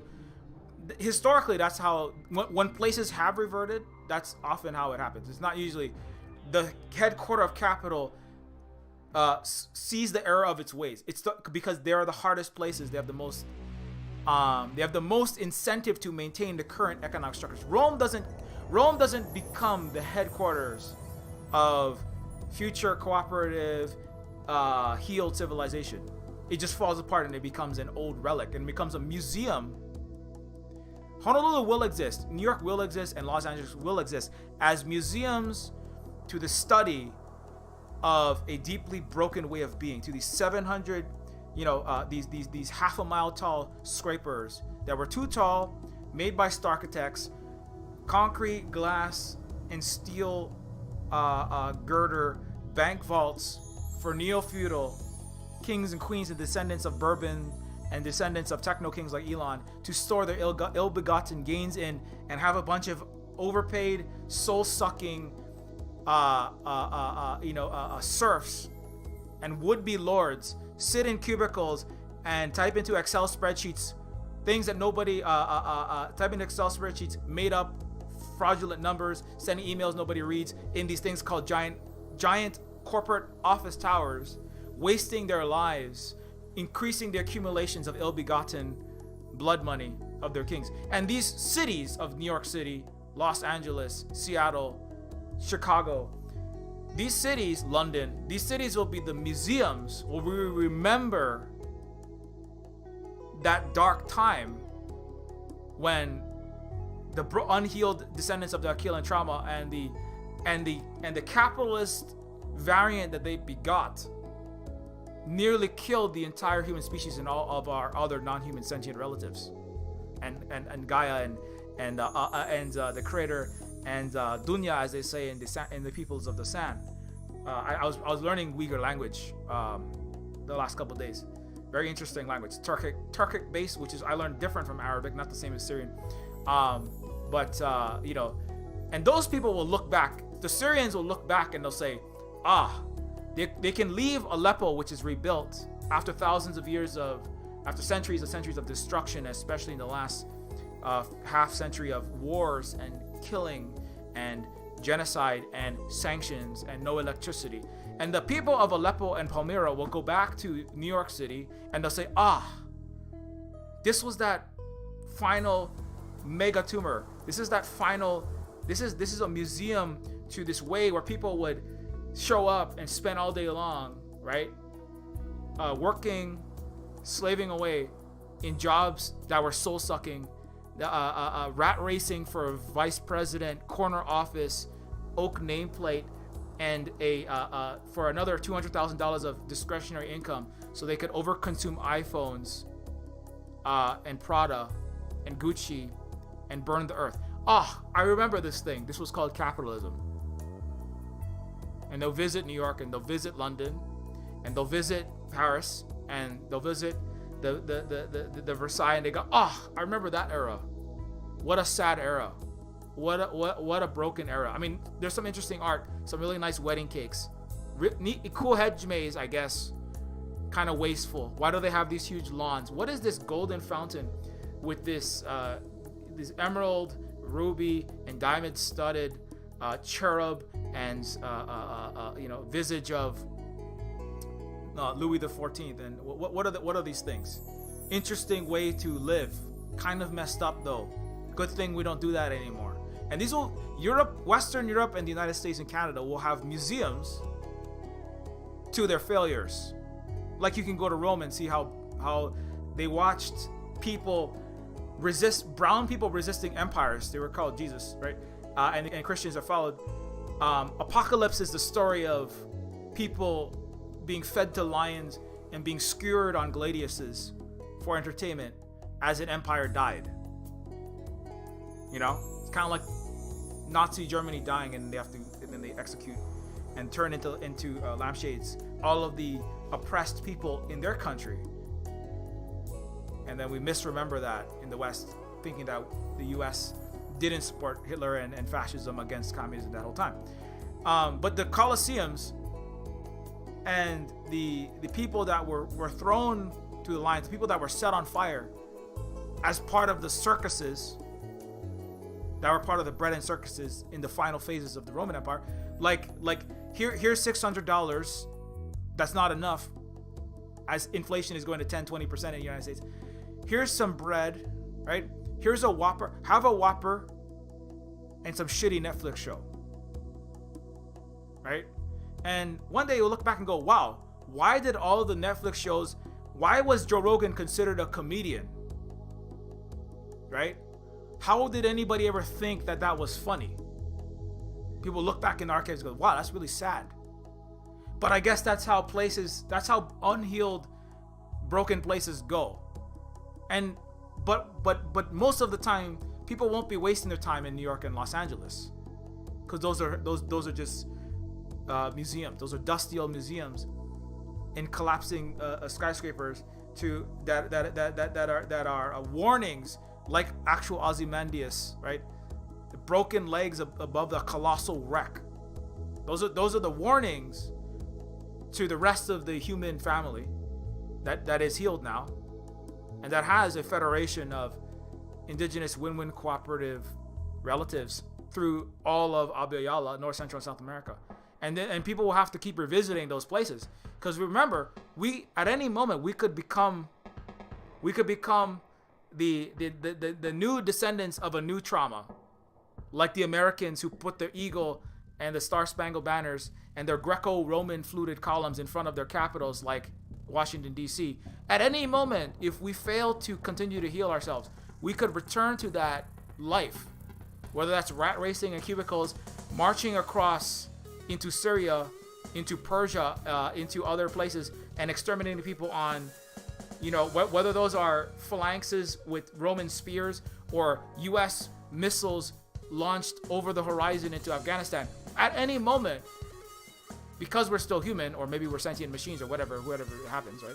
We could go back to that, though. We have to actively continue to root out and undo and heal from all of this damage. Just yesterday we had a big, I shouldn't talk too much about it, but we have had some healing in some of our, because indigenous communities are not perfect, and especially ones that are deeply still colonized and are having our languages and our people stolen, and our children and missing and murdered indigenous women as we're fighting fossil fuel, mega corporations destroying our land. And we are winning 25% of all emissions of the US, the biggest emitter in the world, and Canada, are stopped by less than 2% of the population of indigenous people and indigenous at pipelines, at mass actions, at Red Hill, etc. And so that's a lot of damage. That's a lot of psychic, physical, economic trauma. That's a lot of literal death, as women and children are disappeared and killed. And so we're still constantly damaged, and we constantly have to internally check ourselves. I'm always saying I'm half stormtrooper. I was forced to learn English. My language was banned. I was trained to be somebody sitting in a 1,000-foot tall New York skyscraper storage facility for ill-begotten imperialist gains, right? Bidding up the price of rice in Syria or in Egypt or in Libya to make the economy scream and make people starve, to back a right-wing coup and the destruction of Libya. That was what I was training. If I had got a job in New York City as a programmer for a large investment bank or private equity firm, I would have participated in the destruction of Libya and the bringing of slave markets and the bombing into the Stone Age of that country. French and American co-imperial action. French fighter jets, American F-22s shooting missiles, killing a bunch of innocent people on the back of, we're going to save Libya from providing universal health care, universal college education, and economically developing Africa into a new spice and Silk Route Africa. That's what Libya was doing with the African Monetary Fund, with Chinese and Russian satellites launched to educate and teach and bring 5G and digital Silk Roads to their country, along with concrete investment. So that's what I would have been doing if I had not chosen not to do that. I would have been programming with Cobalt and SQL algorithms to, at a trillion times per second, steal fractions of a penny from your parents' 401ks, if you have any, your municipal, your local communities, water, health, fire, and educational infrastructure by high frequency defrauding all of the Build Back Better infrastructure. Well, what would it be Build Back Better, but it's never going to be, of the United States, and then putting that in a person, a billionaire, the billionaire king, the techno king that I work for. I would have been a knight. I would have been a digital algorithm cowboy cyberspace jockey knight, blowing the world away economically, and taking like a coder centurion, right? Destroying the earth with my keyboard, defrauding and getting children sanctioned into starvation in Venezuela from my keyboard. That's what you do in cities in the capitalist Western world, in London and in Toronto. That's what you do. And I'll be sitting in front of my keyboard, massacring thousands and millions of children to give my techno king an increased profit in his Cayman bank account, right? I chose not to do that. I would have made more money than making these games here. I would have made a lot more money, right? They pay you good, mid six figures easy if you do very well as a quant. You do very well as a program, or just a stock trader, or any of these other jobs. War propagandist, you can make some good coin. You might be able to buy a house in Los Angeles if you're lucky. Now you got to keep working. Once you get that house in New York, and then you invested in New York City, and the $1 million per square foot that it costs to live there, and the housing costs, the taxes, you got to pay $60,000 for your kid to go to a school that isn't falling apart. You are locked into that system, and now you are an imperial stormtrooper forever. You are a knight of neo-feudal capitalism forever. You are AOC forever. You are AOC the Venezuela needs to have its authoritarian dictatorship undone. You're AOC, the Cuba need freedom, human rights, imperialist AOC now. You are the conqueror with Washington, D.C. or Wall Street characteristics. Or you're in Silicon Valley, right? Helping Mark Zuckerberg, making $1 million to program the algorithm to push Breitbart and right-wing extremists and Bolsonaro, AFD, and Italian neo-fascists, conspiracy media to the top of the Facebook algorithm. So you are a centurion in Facebook or any digital social media company that you work for. You are a digital stormtrooper, and that's who you are now. And I mean, people can change, but it gets harder. The more you invest, when you start investing your life, your family, your LinkedIn network in the $1.7 million San Francisco house that's not even that big, that you have to pay for, now you are locked into that network. Or you're more locked in. It's gonna be a lot harder for you to divest from that, start a cooperative, work with the indigenous future Cahokia and Silk Road, indigenous-based, actually left, non-extractive, mutually cooperative system. Now you're locked into the dying Rome. Why you do that for? It's another reason why you have to not work for U.S. and Western capitalist corporations, governments, and anything funded by those and their billionaires. Unfortunately, a lot of educational institutions, 30 plus states have banned critical race theory, teaching Marxism or anything that makes white people or children and boys uncomfortable, which is almost everything. And teachers are being sued and put in prison as we speak in places like Florida, in places like Texas, and even in some liberal states. California has passed some laws in this regard as well. And you have to disaffiliate with those systems, because as the Titanic keeps going down under the waves, they're going to get more and more extreme. There's going to be less and less room on the Titanic, and that includes in schools of the United States. They have less and less leeway to have true history be taught. Not that you can teach a lot right now, but even 1619 Project, even a liberal, left-ish progressive perspective on the history of slavery, the history of settler colonialism, that's not even a left perspective, not even indigenous left perspective. Just 1619 Project, banned in all half of the states, or it's soon to be banned. There are bills in 30 plus states, almost every state.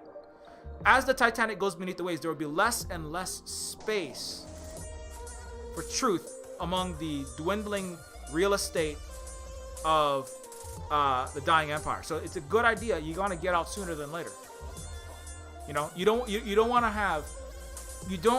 to have yourself glued into your seat, right? Invested into the $1 million. You know, you got this huge LinkedIn network you got to maintain. You know, you got this huge appearance on social media you got to maintain. Oh, I can't go on Silver Spook's panel because what if the university sees this and then I don't get my tenure? Oh, I can't go on Silver Spook's panel. What if the programmers at the Amazon or the Apple or whatever that I work with, what if the boss sees and they think that maybe I might want to join a union or something, and that's bad, and then I lose my job, right? Oh no, I can't do. I mean, I hear that a lot. Part of the reason, I don't want to put anybody on blast, part of the reason I haven't been able to get a lot of people for a lot of these actions, I find,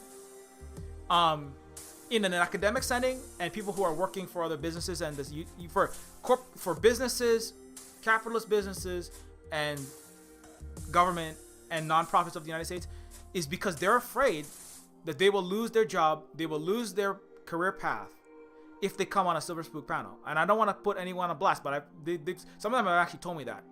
Silver Spook, I love you're doing important work. The work you're doing is so important.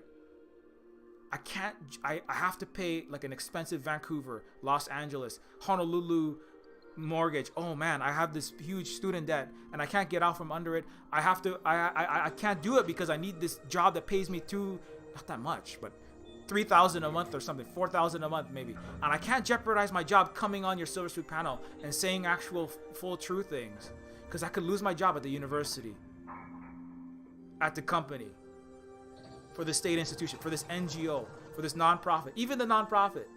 I mean, it's a nonprofit, but it's funded by Bill and Melinda Gates. It's a nonprofit, but it's funded by the Aspen Institute. It's a nonprofit, but it's funded by giant for-profit billionaires who have no interest in stopping the system of labor value and world colonial extraction.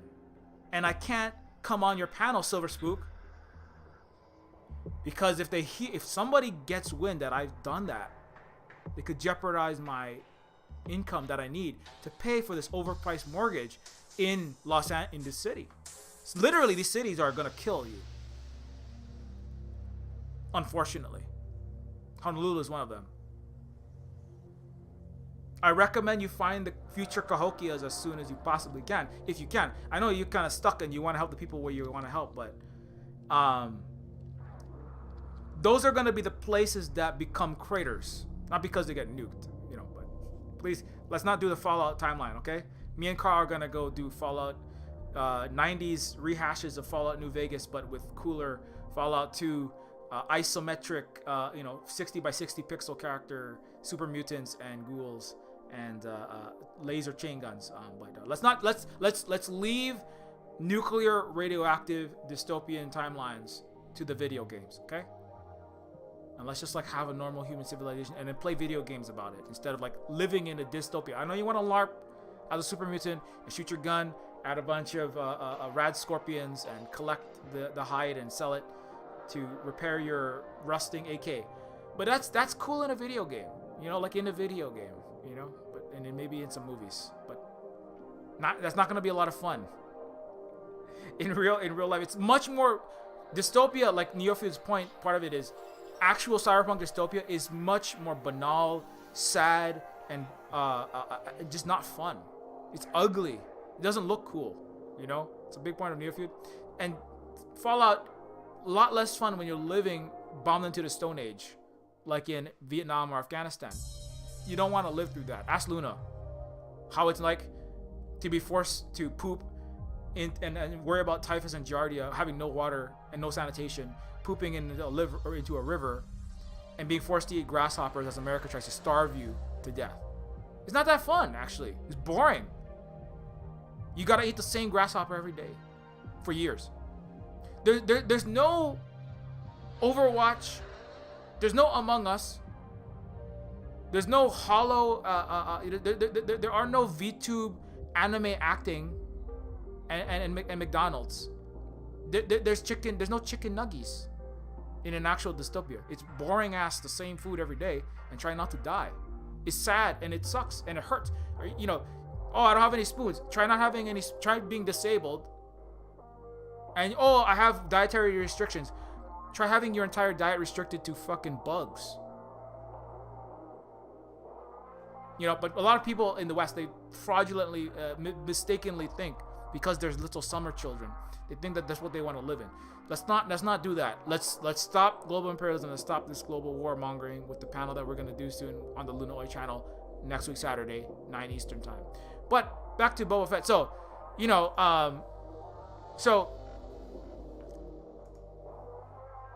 my point I was going to make about the Cahokia and if what a future Turtle Island and indigenous future looks like, you know, and so in Boba Fett and Asia and specific Silk Routes, the Pikes represent an America sort of invader and that are stopping the cooperation, right? And there's already problems on Tatooine, to be clear, but I would argue if you go back deep enough in history, if you're honest about it, a lot of the problems that start in Southeast Asia, a lot of the gangster kind of internal, a lot of the syndicates and gangster operations inside of places like America, like, you know, the Al Capones, the other mobsters and the gangs in Los Angeles. These things, they're not like California in indigenous times didn't have a bunch of gangs running around trafficking and causing these fights. Those are and the Capones and the mobsters and the Godfather, you know, these, like, I'm not saying like those people are like it's so great to be a mobster or gangster, but like those are like not really the biggest problem. That's an outgrowth of the actual cartel. I did a whole panel about, I have a whole stream about Cowboy Bebop and international cartels, right?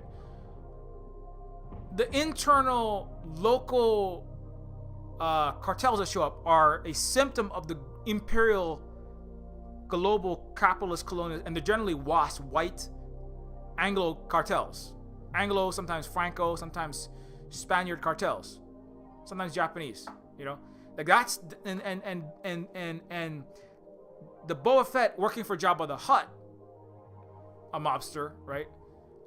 The working and the other rival criminal cartels and gangs, etc., in Tatooine, right? I would argue are a symptom of an empire doing the mega pillaging, and the cartel and the gangs are about people trying to survive the dystopia of Western barbarism. I would argue they're survival mechanisms that evolve into more gross and more violent. More Pulp Fiction and more Cowboy Bebop, like people in cool tuxedos with samurai swords, shooting a lot of guns good and doing backflips in cell shaded glory. But they are symptoms of a greater problem. Like California, as an example, California didn't have a bunch of people running around shooting each other like in action movies set in Los Angeles. The mafias didn't exist when it was indigenous Turtle Island, you know, not to say there's no violence, but that was an outgrowth of New York existing. New York is an outgrowth of what? Of settler colonial capitalism existing, which is an outgrowth of what? Of unhealed Roman trauma propagating itself for centuries across Europe through the Byzantine up through the feudal ages, you know, things that go on all the time. So, similarly to Mr. 1646 Thomas Brown, British officer on a ship looking out at North America, those black, well, he said the N-words, those black people in Turtle Island are not indigenous to this territory. The Mafia are not indigenous to Abya. They were brought here and evolved, well, Italian specifically, but I mean, we have to throw it all at a time. They were created when the Western settler colonizer capitalists genocided us, stole indigenous people from Africa, brought them here and enslaved them, and over the centuries produced lesser Euro settlers trying to survive poverty in New York City, producing these internal criminal organizations of the great criminal organization that is all of the United States and all of the West, and it's capitalist imperialist, racialized capitalists. So Tatooine, similarly, they don't go through all that history, but I would argue that Tatooine, if there was an honest Star Wars history, it would have to go back and go, who was here? How did the Sand People get invaded? Where did the Hutts come from actually? Right? Did they come from a place where they had their own people exterminated? Or they were dying in famines, like a lot of Europeans who came over because of what Hawaiians were doing that Europeans weren't doing, which is what? What were Hawaiians doing? Pop quiz. What were the Hawaiians doing in the 1800s when Europeans were fleeing a poverty-stricken, inequality-stricken, famine-stricken hellscape called Europe, with the Irish, Italians, right, to come to the Americas? What were Hawaiians doing in that same time period, right? Pop quiz. Well, that's what they were doing. They're doing indigenous Aloha civilization. They were doing, trying to build Silk Route Asia Pacific hub called Hawaii. That's what they were doing. In the 1800s, Hawaii had full citizenship for former black slaves. Italians and just the descendants of the cartels, the Euros that came over that are trying to survive New York, making the gangs of New York to get some black slaves, right? To get some oppressed minorities, or to get some other oppressed working class, temporarily embarrassed millionaires to work for their capitalist corporation, their tobacco operation, their law firm, their future big business that they'll be running from America, their future Vanderbilt empire, the literal empire they would eventually work for, like the Roosevelts waving their big stick at Philippines and Hawaii, right? What was Hawaii doing though in the same time? In the 1800s, the southern country we had full citizenship for black and Asians as they were trying to. Hawaii had full industrialization. We had railroads. We had a lot of internal Silk Route that we could have used, right? We had ferries. We had great transportation, very low cost. We had the highest literacy rate in the world. Right?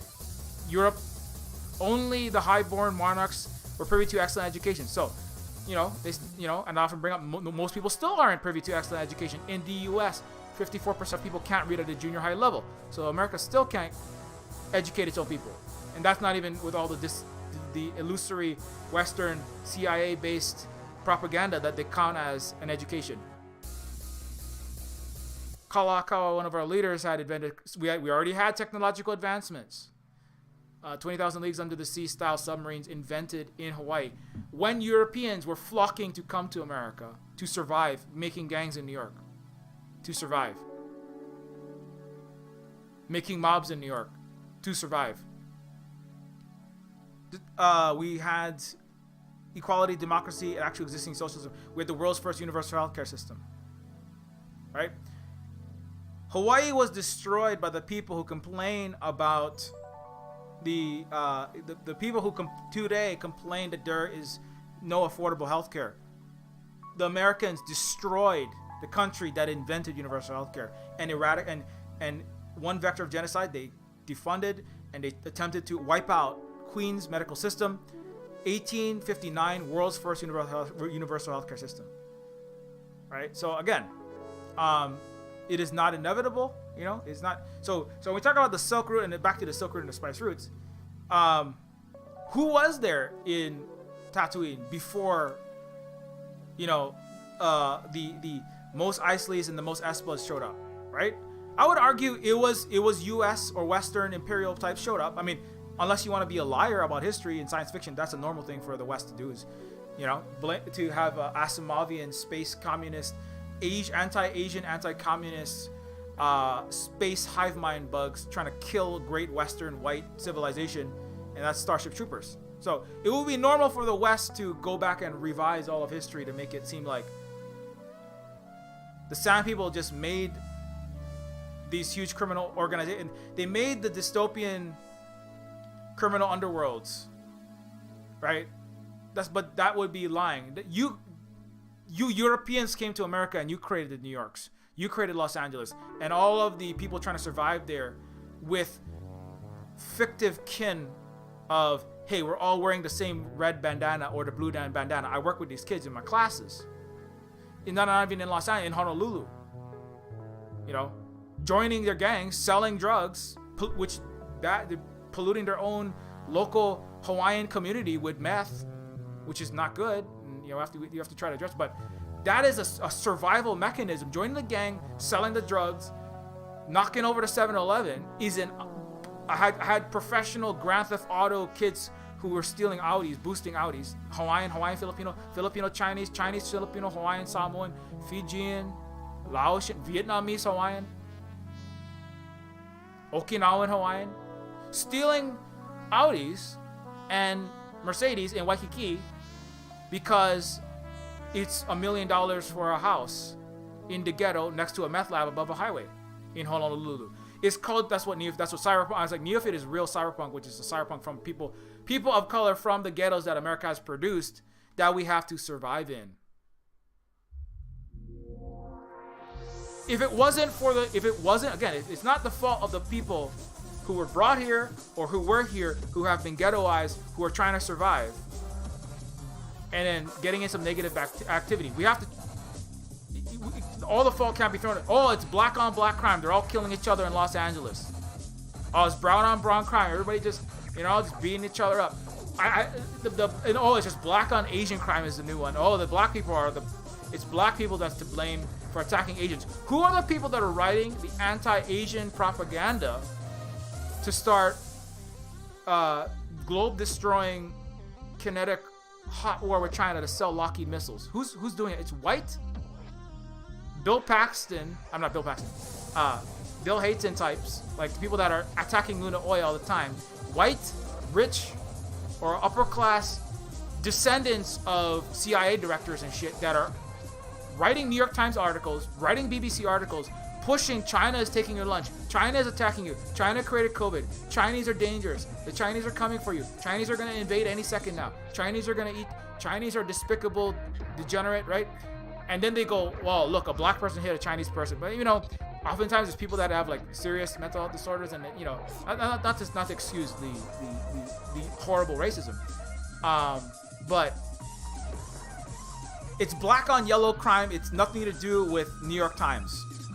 It's everything to do with the empire that has propagated and maintained the racism and the anti-Asian and anti-communism that has knocked onto, I think it was KJ No, a Korean diaspora educator and former military and intelligence analyst, that said, wholesale war over there brings localized violence over here, right? We want to make war on an ethnic group somewhere else, you're gonna get violence at home. Wholesale war brings retail or wholesale violence in Asia brings retail violence against Asian. In your country, wholesale violence against Muslims in Iraq and Afghanistan, and brings retail violence against Muslims in the United States. And you see the anti-Muslim, especially in the noughties, when the ramp up to the wars, right? Anyway,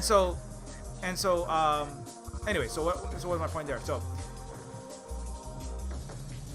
we can't simply blame the people who are being soaked in this racist imperialist propaganda.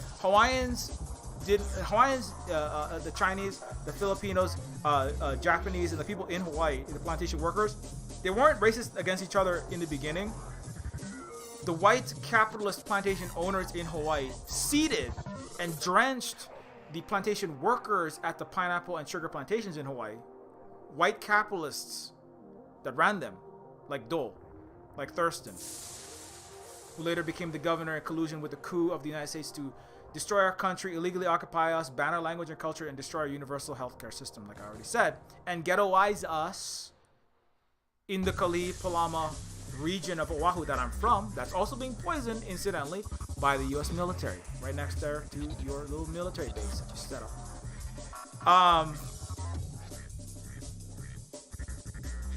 Dole and Thurston and the white capitalists fomented the racism. They spread the rumors amongst the they broke off each ethnic group into their own little boxes. They were worried about Haiti happening. They didn't want they didn't want the slaves and plantation workers. Well, let's make something that doesn't sound as bad as slaves. Let's call it something else. Not chattel slavery is black slavery. Chattel slavery is a unique horror in the Americas, let's say. But these people are subservient workers that can be beaten and killed on a regular basis. It's not so different. They're just not literal. Well, I take that back. Coolies was a thing for much of the colonial history. Ask the Indian and ask Luna, ask Vietnamese, ask Chinese. But anyways, they had to spread the white capitalist plantation owners extracting all of the racialized capitalist value from in Hawaii, which the Hawaiians had a real problem with. So that was always a problem, was what these white capitalist plantation owners in our country. We have to figure out what to do, and that's why they were coups, because Hawaiians were trying to undo they were boycotting and divesting and working the Hawaiian and Chinese, Hawaiians and Asians, Pacific and Asian people in Hawaii, right? That's what this is. Asian, particularly Chinese, were a threat to the white oligarchy in Hawaii in the 1800s. The Hui system, whereby they avoided white banks and businesses, like I'm telling you, you should divest from your white banks and businesses in Los Angeles, New York, and all the mega cities of the United States, and anything else that they fund. Because you're not going to change them. They're going to change you, right? So Hawaiian and Chinese boycotted the banks and businesses of capitalist plantation owners, white capitalist plantation owners, and they developed co-ops. The co-op they didn't read Das Kapital. This is very important to remember. Hawaiian and Chinese didn't read Das Kapital. They did though. They did read Das Kapital and they read the Korpak, and Hawaiians read everything. Hawaiians had the most literate country in the world. So they read in 3 languages, 2 or 3 languages on a regular basis. But they didn't just read Karl Marx and invent the idea for a worker cooperative in the 1800s, right? The concept of a hui existed in Hawaii and in China for thousands of years prior. It was just a way of organizing work, housing arrangements, and political action. You can still, in Hawaii to this day, my mom actually said, "Oh, so when you guys are doing silver spoon panels, that's kind of like a digital hui. That's like a hui." My mom even knew what it was. Working together to do something, educate, right? Have these international panels, stop war, take political action, stop Red Hill. It's a word that it really transcends economics, politics, business, and it transcends. It doesn't mean. I try to make that very clear. Hui doesn't necessarily mean only a. It's not just a like what an Oregon, like an Oregon bakery full of side-shaved yuppie hipsters listening to too much Coldplay. No, I'm just kidding. It's not just a bakery in Toronto that has no capitalist executive and board of directors and individuals exploiting for profit the labor value of the masses of the people that are baking the donuts and the vegan pastries and the making the chai tea. Hui goes beyond work. It goes beyond housing cooperative. It goes beyond any individual action. It's coming together. It's a style of. It's really about the actual democratic way of organizing everything: work, home, political action, country. Lahui, right? It means all the people together. So, but that's something that you can't. That's something that's where you to really understand the worldview and the ways of people. You have to understand the language to be inside of the way that the world is actually taxonomized. I say the compartmentalization in the Western brain is broken. The waffle brain is broken, and it's part of the reason why problems keep happening. Not to say that there aren't categorizations, but the way that the world is categorized is different and more accurate and not about siloing off crime. The waffle brain is there to silo off rooms of reality and put the dead bodies that you've killed for your profit in them, right? Human rights is like the NATO lawyer Civilized countries like the US, UK, and Australia and France do not commit war crimes. Only savages do that. So it's about taking all your crime and putting it in the savage category. Who's the savage countries? African countries, Asian countries, non-Western aligned authoritarian dictatorships as defined by who? Human Rights Watch. Human Rights Watch is a waffle maker that waffles off all of the West's billions of dead and enslaved lives over centuries and $450 trillion of stolen global south wealth and puts it in a little waffle called savage peoples. And then NATO goes, savage, and then they blow them up. It's called Libya. It's called Syria. It's called, it's called Hawaii. Brown savages, and then you can go coup them, stop the universal healthcare, stop the Huis, stop the highest literacy rate, like Libya, one of the highest literacy rates in growth, same like Hawaii, right? The waffle is there to make compartments in your ship to store all the dead sailors. That's why you have the waffle. That's why the waffles are waffled the way that they're waffled as well. But if you're not riddled with crime and malice, and your whole entire civilization for thousands of years has been governed by professional cartel runners and mafiosos and just horrible, shitty fucking people. You don't need to compartmentalize history and the present and geopolitics and economics and all this stuff. You don't have to have democracy over here, which is representative democracy. Representative democracy was a mistake. It's like South Korea, representative democracy, horrible inequality, horrible suffering, horrible imperial regime. Taiwan is like fucking Honolulu. It's so much like Honolulu. The more I look into it, it's like island in the Pacific, nice weather, some nice beaches, indigenous Austronesian people, and also Chinese Asian people, made into a Western liberal capitalist democracy, being sold hundreds of millions of dollars of useless Patriot missiles and Iron Dome defense fortresses that don't fucking work, and people pissed off and twerking too much. There's a funny clip of the New Year.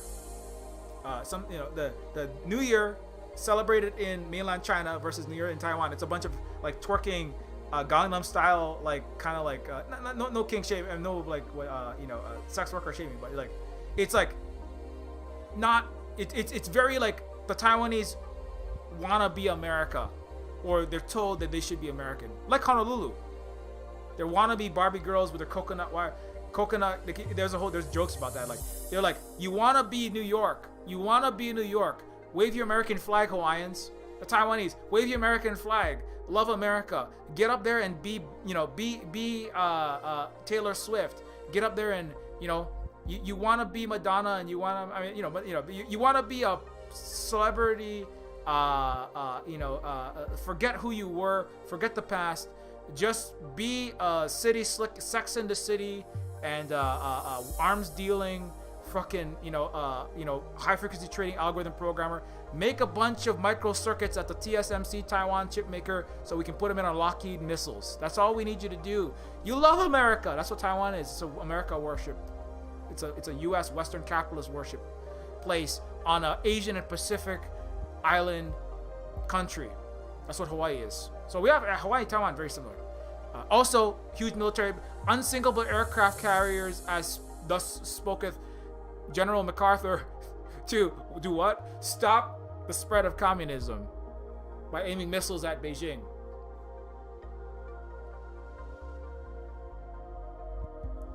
Chinese married into Hawaiian families with names like Akana Akau, etc.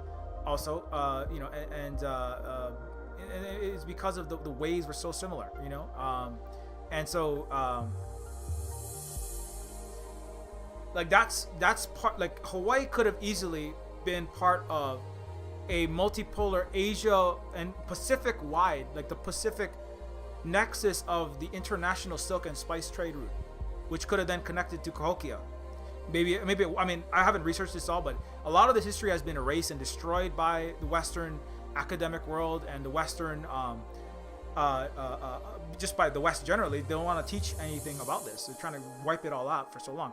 But I mean, Hawaii could have easily been the nexus in the Pacific that would then connect to the Turtle Island nexuses of trade that would connect to all the way across the Atlantic back into the Basque region of Spain. Actually, is one of the oldest languages, separate from the Romance languages. And it's the Basque. I love bringing this up because it shows that actually Europe's colonial imperial past, even its feudal, the very violent feudal era, was not inevitable. Actually, Mondragon Corporation is a corporation, a federation of workers. I mean, speaking of Hui, Mondragon is a Hui in Spain, based in the Basque region of Spain, founded in 1956 by Jose Maria Arizmendiarreta and a group of students at a technical college he founded. And it was, but what's left out of the Mondragon story, it's very important. It's 200. It's like nearly 100,000 worker owners. They collectively elect the workers choose the CEO, and it's a biannual or annual rotating position, I believe. The workers choose the pay amount. For example, Jeff Bezos makes 2.5 million times as much as his Baby Yoda T-shirt and Starbucks coffee package moving Amazon warehouse worker, right? His Uberized techno feudal serf. Jeff Bezos, the techno king, makes 2.5 million times as much as that person. Mondragon, they choose, the workers vote on and set the salary for it's a federation of cooperative, actually, of high tech. There's nanotech. There's Volkswagen, just in time, robotics-based manufacturing for their parts. They have the Mondragon University. They have some, I believe, restaurants and grocery stores. They started out doing white box appliances like refrigerators and microwaves in the 50s, and they moved on and they've evolved since that time. Like all indigenous, technologically advanced organizations do. Basque is more complicated that way, but the Basque region of Spain. One thing you might not know: in the Basque region of Spain, it is actually a language. The language itself is actually ancient. It predates and is not directly connected to. The name is difficult to translate in other languages due to a wide range of meanings. It is not a Romance language like British, French, Spanish have deeply impacted Roman characteristics in the language, in their culture, etc. But the Basque were a mountainous region that was not fully as colonized, let's say, by the Romans in their time, thousands of years ago. And it's an ancient language, thousands of years old, and it's a place that is unique in a sense, and the people are an ancient indigenous people, actually, and as far as I understand it anyway, and that those people have had a different way of being, similar to people in Turtle Island. Not the same, but they haven't been crushed and had their cities turned into Roman Piccadilly circuses, had their languages wiped out and erased and formed into Roman style languages, or made to speak Roman, and their cities and their ways and their hierarchies and their mass organized violence and mass organized disinformation being impressed upon those people in the Basque region. Now, a lot of the rest of Spain did have imperial conquest that crushed those people, but the Basque region was unique, and I think it's not a mistake that it is the Basque region that was the closest and was able to have one of the largest successful democratic workplace. I mean, actual in terms of actual existing democracy and actual existing socialism. The Mondragon Corporation, I don't think it's an accident that it's the least colonized, most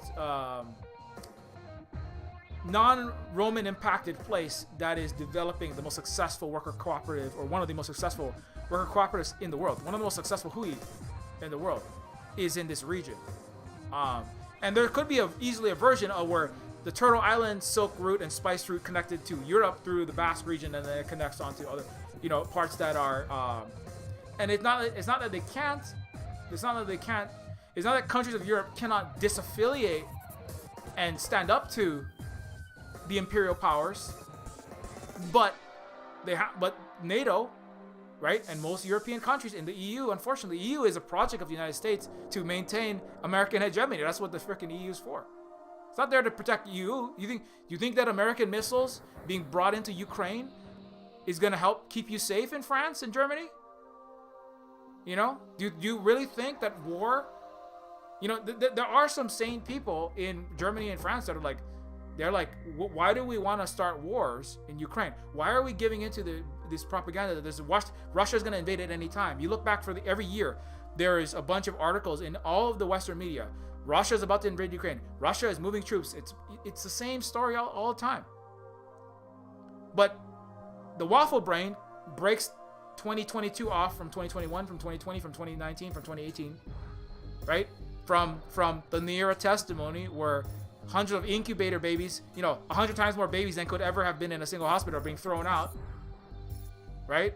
By a crying 14-year-old to go for compartmentalized from weapons of mass destruction to Colin Powell and the United States waving around a bunch of Colin's, curry powder that he's going to use to make his basil chicken later on, or his pad thai, waving his yellow cake around with the Bush administration lying you into $21 trillion plus wars in 7 Muslim countries, West Asian and Central Asian countries in 5 years. And that's compartmentalized off, and that's broken off, right? So all the dead bodies of Iraq and Afghanistan, all the dead bodies of the Gulf War, and all of the Nazis that were put in power by the U.S.-backed Ukrainian coup, with John McCain handing out cookies to people with swastikas, and yes, there's pictures of this shit, Victoria Nuland over there saying we're gonna glue. I talked about it last week, right? We're gonna glue together this coup. That's all broken off, right? And Western media is very good. Western media is a really good waffle maker that breaks that off, and that doesn't exist anymore now. Look at this genocide. Look at this genocide. We have to go to war to stop this genocide. Oh, look, Tibetan genocide. Oh, Uyghur genocide. Oh, well, shit. Too many people are debunking that because Carl John, Silver Spook, and all these people are like making it hard for us to propagate that story because Silver Spook's a native Hawaiian being genocided. Oh, everybody forgot about that because Americans have a 2-second, Westerners have a fucking 5-second memory span. The genocide's happening again. Don't go to the Olympics in Beijing. The fact that keeps working on Westerners is just sad, It would, if it didn't work, they wouldn't keep trying to use it. It does sadly work on people that are bought into that diseducation system that's all of formal and informal Western media, social media, and all of their schools. But there could be a world where the U.S., not the U.S., there could be a world where the American continents, Europe, the peoples from Germany all the way through France, it's going to be hardest for the UK and for Spain and France to come out of this because they have the most invested, Western Europe in particular, but all of Europe, but Western Europe even more so. They're the most deeply invested. They're like New York City is going to be the last place that becomes communist. You know what I'm saying? It is the headquarters of capital. It is like the headquarters of the Wall Street, built by African slaves and racialized capitalism under a settler colonial structure. That wall and that Wall Street bull was built as the headquarters of the most powerful mega Britain, basically. It's called the United States, the most sick, disgusting descendant of Rome that has ever been produced, the capitalist superpower of the world. And its capital has a capitol in the capital city in Manhattan. That is the last place that's gonna go. That's gonna be the Colosseum. That's gonna be the Parthenon, and that's gonna be the Roman ruins. That's gonna be the Star-Spangled Roman ruins. That's the museum that is gonna be the place that used to be this. That's gonna be the last ashes of the last tumor that has been eradicated from the surviving healthy body of Abya, and that will be New York City. That's the last. Remember that thing we had, like smallpox encaged in a double-walled, hazmat suit filled, science lab with a petri dish, because you don't want to let that capitalism out and spread to the world. It's like a super dangerous Fort Detrick virus that you use to kill Asians with in Korea or something, right? Or the world with the COVID-19 or something, right? It's like which the U.S. Uses its military to spread, whether or not whoever created it or wherever it came from. The U.S. military is the number one vector for the spread of COVID-19, and you got to keep that sequestered, like Magneto, surrounded by plastic chess, pawns, and kings, and plastic chairs and plastic tables. We just watched X-Men last night. You got to keep that capitalism. You got to keep that New York. You got to keep that Bloomberg, sequestered deep, so nobody thinks, what's a good idea? Let's bring a system where a minority of people of a certain skin color and a certain gender and a certain nationality, disproportionately take the labor value of everyone else on bogus mass disinformation with the backing of guns, gunboats, and nuclear missiles. Let's bring that back. You don't want anybody bringing that shit back. You're gonna keep that deeply sequestered, like smallpox, in a museum archive. Like anthrax. You put capitalism somewhere down in that New York museum that's fallen apart, and all the nurses have all died from COVID-19, plus their lack of healthcare, plus starving, plus getting shot by Nazis that have taken New York, like they've taken Ottawa. You want to keep that shit way down there. You don't want anybody spreading that thing through Cahokia again. You don't want them coming back to Turtle Island going, oh my God. You know what? What's a cool idea? Hey, Mom, when I grow up, I want to make $200 billion and destroy Earth, and then take a ship to Mars as Earth burns and is a radioactive crater wasteland of super mutants, and then I want to kill myself on Mars, like at the end of Don't Look Up. I want to be Elon Musk, Mommy. You don't want anybody saying that kind of shit. I'm so bored here growing Okinawan sweet potatoes and doing super advanced nanotechnology. What if we did a lot of fighting and a mass accumulation of wealth though? I like MTV's Cribs. I've seen this old ancient documentary about the lives of the rich and famous. I want to have a lot more money than everyone else and lord it over them. That sounds cool to do. Like feudal kings and capitalist techno kings. I want to have a lot more money and have servants that are underpaid.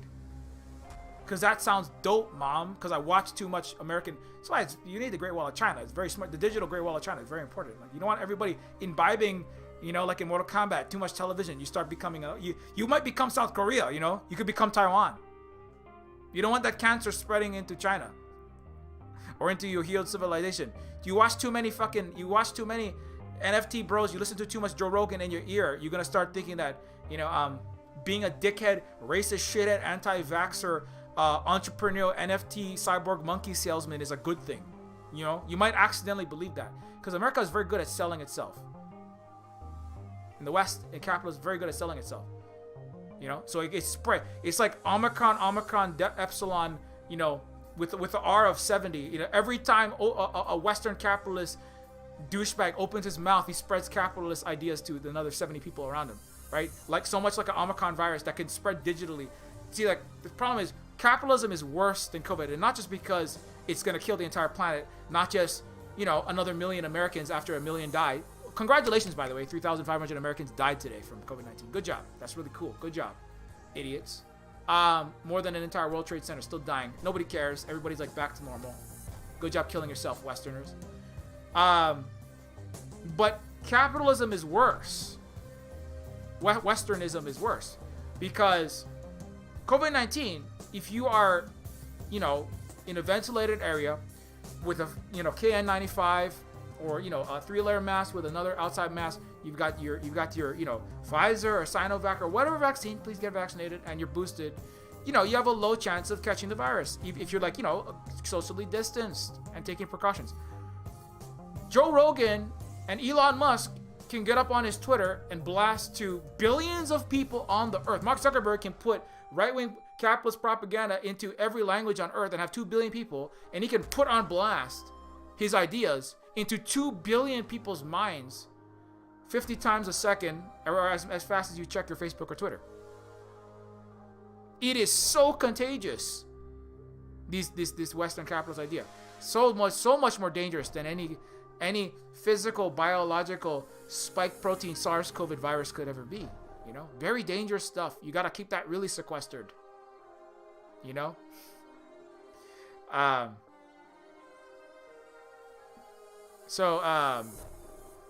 Joe Rogan's getting sequestered from Spotify apparently, or he's having to apologize for making jokes about how black neighborhoods are Planet of the Apes and saying the N-word all over the place and being an anti-vax shithead. Because Joe Rogan is a racist, anti-vax, shithead clown and is going to help kill more Americans and make a lot of money doing that. Joe Rogan is just a normal American. You know, he's an all-American guy. Making a lot of money, being a grifter, while being a dumbass, being a racist, grifting, capitalist asshole from a capital of capital called Los Angeles that's going to die in its own wildfires and 70,000 unhoused people's rotten bodies that is not going to clean up after they die because Los Angeles is a shithole. And Joe Rogan is the perfect embodiment of America. So much so that all of my Canadian relatives that are right-wing shitheads have all listened to him and listened to his podcast and his Jordan Peterson interviews. And Joe Rogan is America, like Donald Trump and like Joe Biden.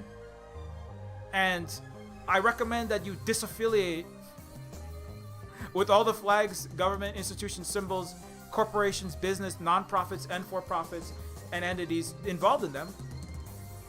You know? Not only because you apparently you can't come on Silver Spook streams anymore if you work for any of those because it's too dangerous for your career and your mortgage and your student loans if you come on Silver Spook streams. Not only because of that, you don't want to come on my stream because you're scared to say true stuff because you're working for a capitalist or the US or Canada. Hey, whatever, man. But I mean, like, it's gonna kill you too.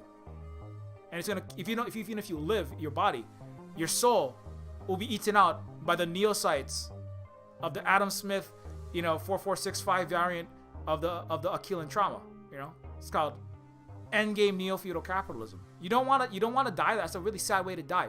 You could live to the age of 90 with gold-plated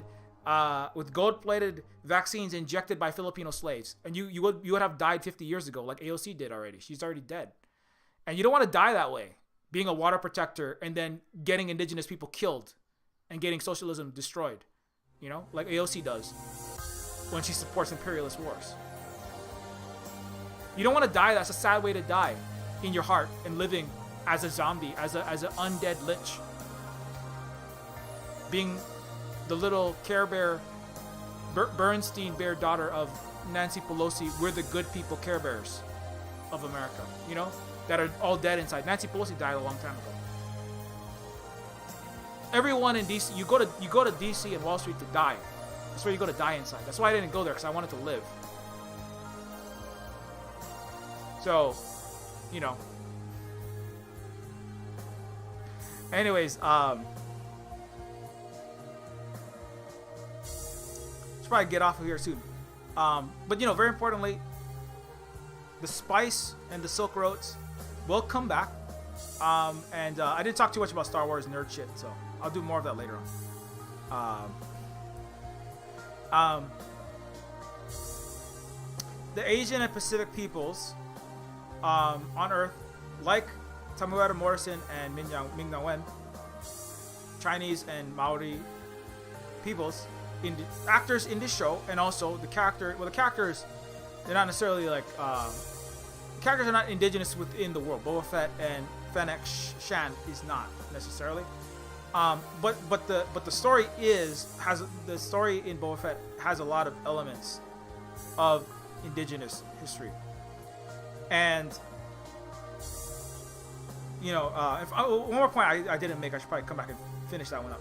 The universal sign languages that were the trade communication languages between peoples in Turtle Island and in Asia, right? To say that Uyghurs learn Mandarin when they have fully encouraged and state-funded Uyghur, their local indigenous language is also encouraged and they do learn them, right?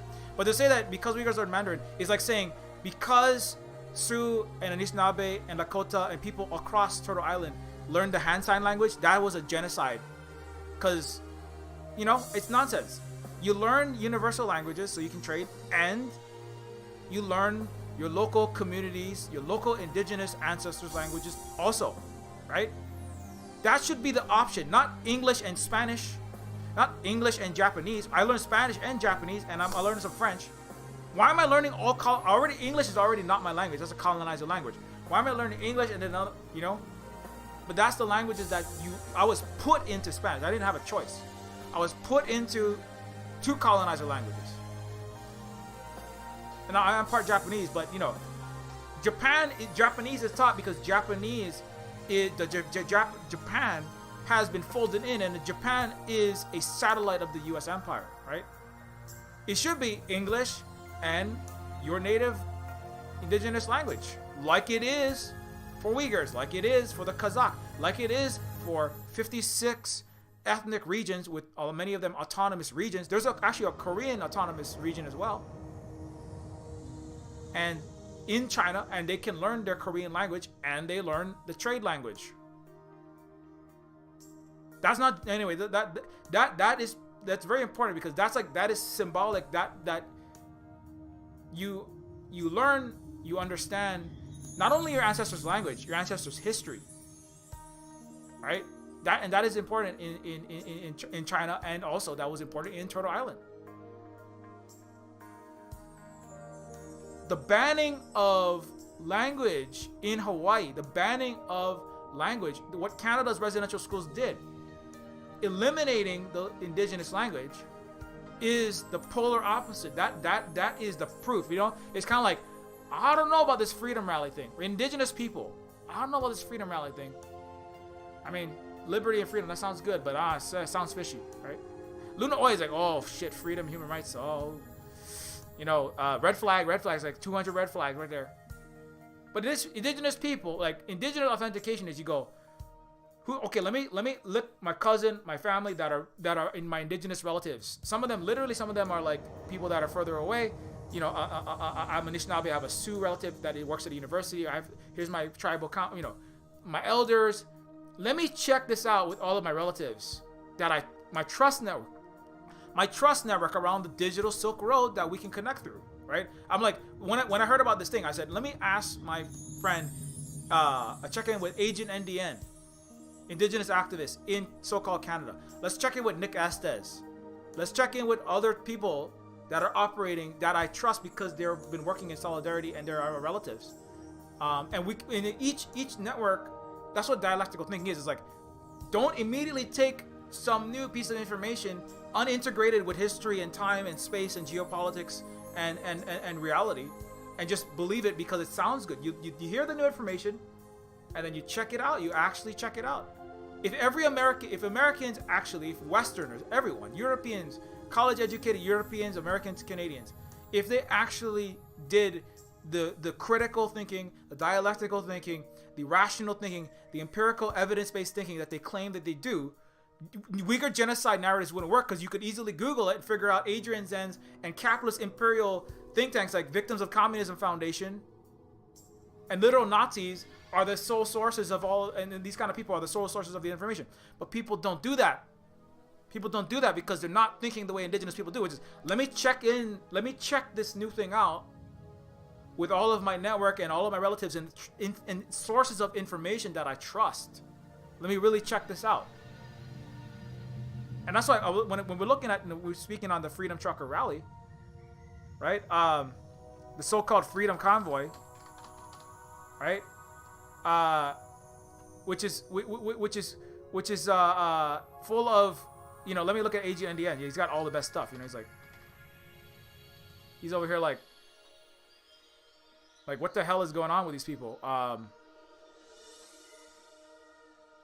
trying to find. Well, he had a bunch of it. Right now, it's less. You know, Holocaust denier Chris guy. You got all these just mask off racist people. Like, saying shit like the Anglo-Saxon history is important. We have to maintain Canada for Anglo-Saxons. You know, just overt, full-on mask off fascists, right? And it's like, these people are all over the place. You know, they're like $1 million has just disappeared because that's how easy it is to rip off Westerners, telling them, oh, and I have family members that are like all up in this. You know, the white ones in particular. They're like, or people that are related through, you know, anyway, people that we know, and they're like reasonably, you know, intelligent, etc. But I heard all this story about this freedom and liberation. Oh, we're gonna stop vaccine tyranny and all this crap, and they just like gave money to it. $1 million disappeared as people were just donating money into the freedom convoy, the freedom and liberty from the tyranny of getting vaccine convoy, and they lost like they probably lost a whole lot of money. It just disappeared because it's so easy when you don't think in a comprehensive, based on true history and dialectical, you know, thinking. Again, right? Not immediately jumping to believe things, but like checking them, actually doing what the skeptics call skepticism, but they don't actually do a lot of the times. No shade to the skeptical community, but you know, skeptical community is skeptical when it's non-white people and things that the U.S. doesn't want you to believe, which is the truth. It's kind of useless in that sense. You know, you want to check these things out before you believe them with the people and the relatives and the networks and the history that you can that you trust, you know, and you don't jump to spread this stuff around till you check it out, you know. And not to say that everything that I ever say and spread is true, but like if I find out that it's not true, then I'm not gonna go, oh no, I was right, because I'm smart genius brain. I don't do a Plato. If Plato was one of his theories was successfully argued against, he would just threaten to fight you and be like, no, my Platonic theory of universal chairs floating in some kind of abstract realm is true, and if you don't like it, I will fucking kick your ass and kill you, right? But that is the Western way. It's like, oh, you don't like what I said? Well, debate me, bro, where I just get up and yell at your face loudly while being white, saying big words, and undialectically, right? Seeming like I'm winning every 10 seconds being clipped and compartmentalized off from the last 10 seconds. So that even though I contradict myself, it doesn't matter, because most people that follow me are also undialectical or disingenuous or some combination of both, diseducated quantum Western brain idiots who keep giving me money. Just like giving money to a giant freedom rally convoy and losing $10 million to a bunch of grifters with Nazis flags. Thinly papering over the Nazi flag with a Plains Indian headdress, like that makes you indigenous, Pat King. Anyways, known white supremacist. So, you know, that's part of the digital Silk Route. Part of the Silk Route digitally is reestablishing actual trust networks, right? And the language network, the language, you know, connecting across with these whatever platforms that we have, right? And establishing the new trust networks of win-win cooperation across long distances and digitally now, because we're in the modern, we're in a new technological reality where we have high-speed internet, et cetera, et cetera, et cetera. And so, and indigenous people, another myth. Indigenous means primitive, pre-technological, frolicking in the woods with no advanced technology, right? That's a myth. Indigenous people, it's different from the West, but it's not different in the sense that you're just living in a mud hut, right? Like I already showed Hawaiians, right, with their advanced, more advanced technology, like submarines, but also having Hawaiian dances, Hawaiian language, and Hawaiian culture. And Hawaiians being multilingual, understanding, right? Kalakaua was the world's first head of state. One more point I want to make briefly about that ties into Silk Routes. Kalakaua was the world's first head of state, leader of a country to circumnavigate the earth. Speaking of connecting, right? Kalakaua was the world's first head of state to circumnavigate the world, visited Europe, Africa, Asia, Afghanistan, Kazakhstan. Places that America have, most of Americans don't even know where that is on a map, let alone visit it, let alone give two shits about, other than imperial fucking CIA helper Sacha Baron Cohen made fun of them. Kazakhstan is the place that we don't care about color revolutions and coups to stop communism from spreading. Right? So remember Sacha Baron Cohen's Borat? Kazakhstan is a people, you know. They're actually, U.S. is trying to cause disruptions. They're trying to push the radicals that they've trained and trying to start color like they do to all of Asia and Syria. And part of actually, that's the thing you don't realize. I didn't realize that until very recently because, you know, I was trained to be a stormtrooper, watching movies and being propagandized about these places that you don't even think about. Very good propaganda, because then you don't think about, you're too busy laughing at America, going, oh yeah, look at these stupid rednecks, and you know, America is full of stupid redneck bullshit and homophobia and all that kind of stuff. But also, now you think Kazakhstan is this backwards goat herder country when they're advancing and building relationships with Russia and China. Largest land borders between Russia and China share with Kazakhstan, actually, right in the middle there. Very important country, unheard of. And then you're like, oh, what's that goat herder shithole? Good thing America is helping them. We should invade them and help save them from Russia and China. That's what Borat was actually, that's one reason, that's one function that it served. And also, the dictator, Sacha Baron Cohen's very funny movie, makes Gaddafi look like a horrible authoritarian dictator killing everyone when Gaddafi was somebody who was actually helping. Gaddafi brought a lot of women's rights and insisted on women be fighters, like in Vietnam, communist Vietnam, kicking white American John McCain capitalist imperialist asses. Gaddafi insisted on women being able to join the military. Universal human rights. The poorest should lead the country. That was the African leader Gaddafi. Did you ever hear that? No, you're too busy watching liberal fucking CIA propaganda about how Africa, when they have somebody in charge that isn't white, they're savage. Just like NATO's lead lawyer said, right? Only savage countries commit war crimes, not the US and the UK and all of NATO.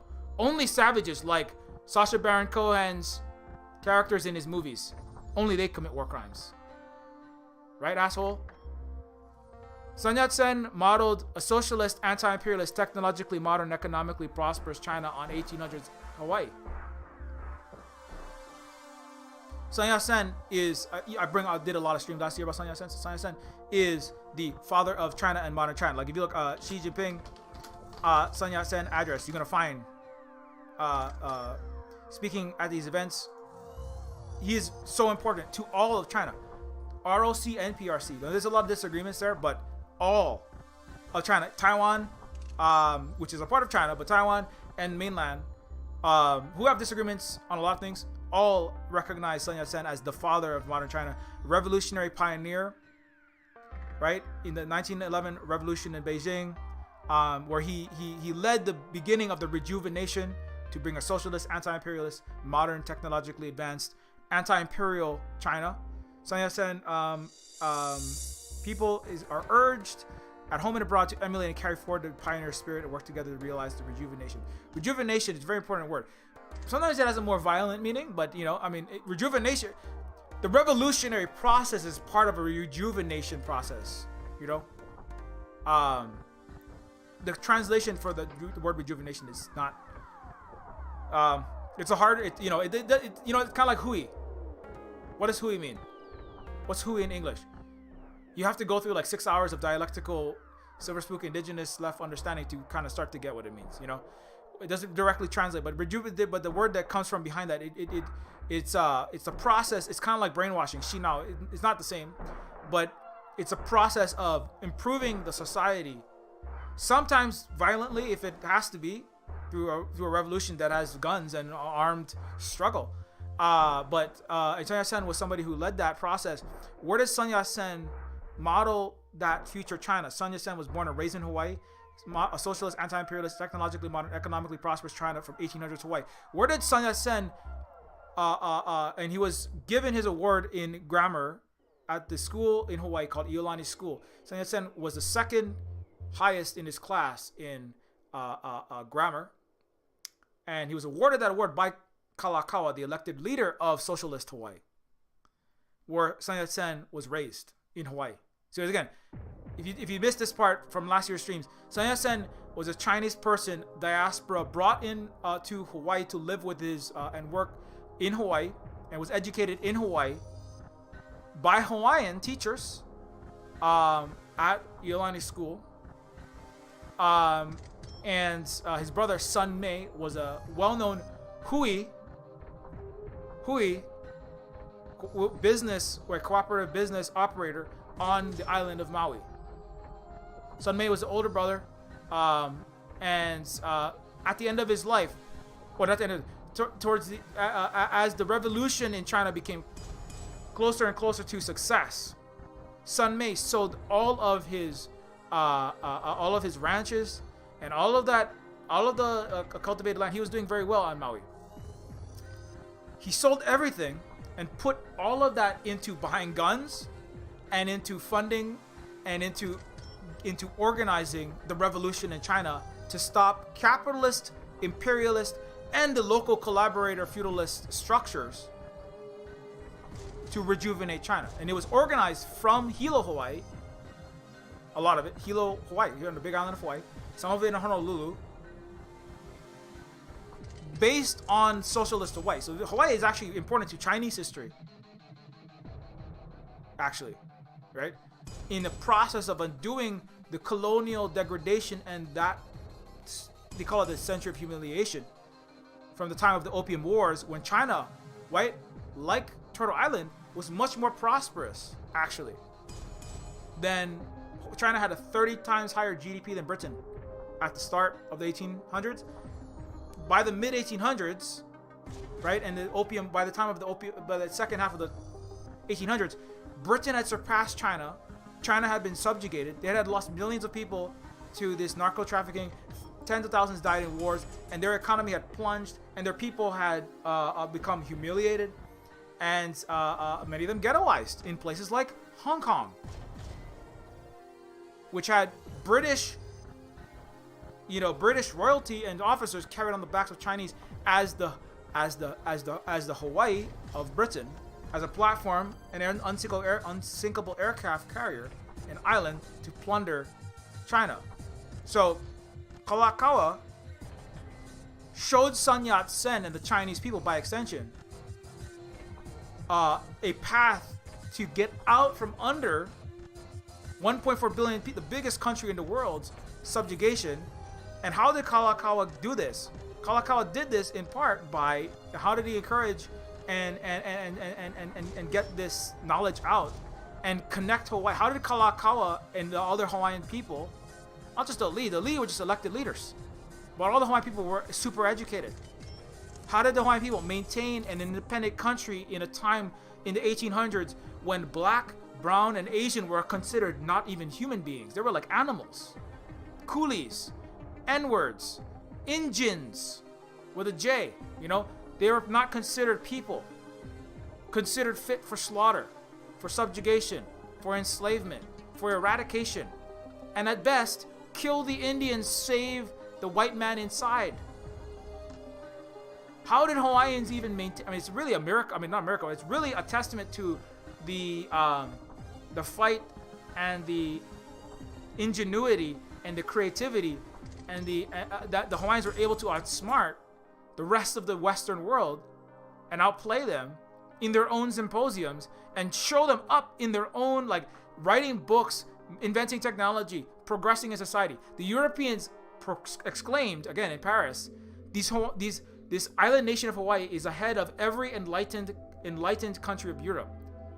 That's how Hawaiians did it. They just were so successful. It was undeniable that they were a civilization, despite them being brown and dark, largely. Although we didn't identify skin color as some kind of, we didn't have race science and conceptions of your internal reality being governed by your skin color and your nose width and these phrenological, nonsensical ideas.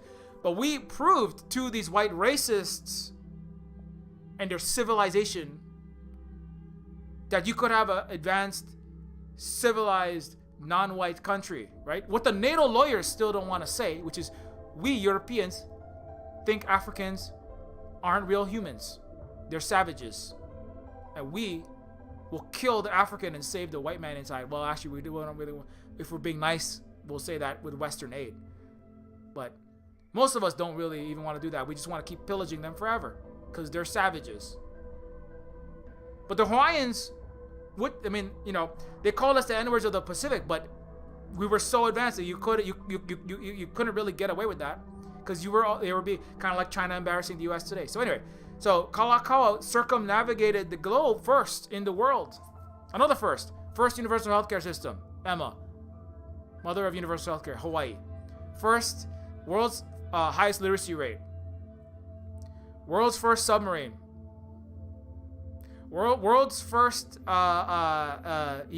world's first elected leader, world's first head of the country to circumnavigate the globe, visit almost every country in the world. Speaking of connection, right? Do you learn this history in the West? Do you learn this in America? Are you a socialist? Are you somewhere on the left? Have you heard any of this shit, or do you only hear it from Silver Spook Stream?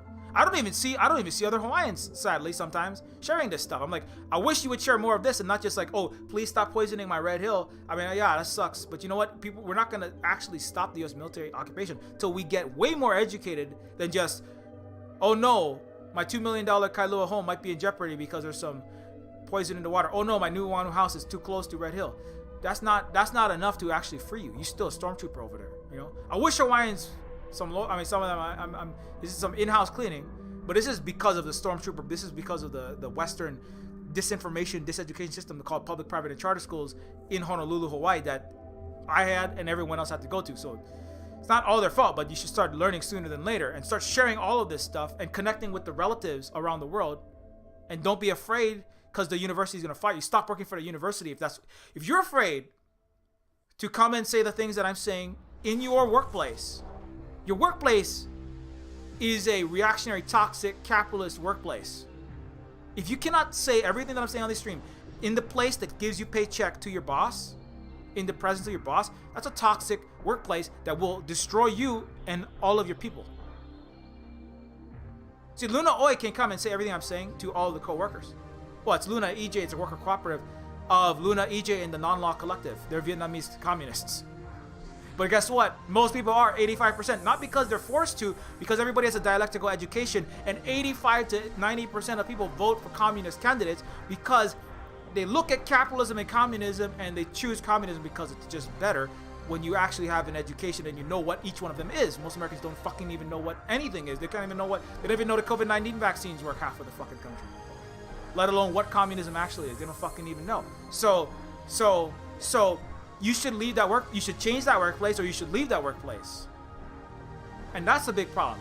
Red Hill will kill all of Oahu until the majority of Oahu can say everything that I'm saying on these streams, and that communism will win, and that the U.S. military is not illegitimate, and that the Hawaii was the most advanced country in the world. If you cannot say that in the place that's paying your paycheck to your boss, to the administrator, to the executive that owns the place that you are in, and fight for it, you have a toxic workplace and nothing will change on Oahu and everyone will die. And your property value is going to go down. Who the fuck cares, man? All of Oahu's property value should go to fuck down. Too expensive. But most importantly, if you cannot loudly and clearly say and fight for the true things of the earth in the place that gives you paycheck, and the people around you, in your family, in your church, obviously in your church, which is full of toxic anti-vax shit all over the place, especially in Hawaii, sadly, Tupelo, etc. In any space you're in, if you cannot come clean on all of this history and truth, or if you just thinking about it gives you fear that you're gonna lose your job, you're in a toxic workplace, you need to figure out another Hui to join. Whatever it is, I mean, I'm because if that's what's all being. I'm very disappointed. I'm gonna say it frankly. I'm very disappointed in many people that live in Hawaii. Some of them are even protectors of the Oahu water, and that's great. But what happens when Red Hill gets cleaned up? I mean, that was the hard. I had a tweet. I was like, "This is the hard talk." What happens? What if the Navy says we clean up Red Hill? You gonna leave all that poverty in place? You gonna leave the ghetto that I'm from in place for your nice Kailua reindeer cost? What about all the capitalism that runs Waikiki? What about the tourism industrial complex? What about all of the illegal state of Hawaii? What about the state that you work for? What about all the other military contracts? Is the military okay if they're not dumping oil in your water right now? It's easy now because everyone's being threatened. But what happens if they clean it up? You gonna let that stand? That's the education that not just Hawaii, everyone in Hawaii and everyone in the world, but everyone in Hawaii especially need.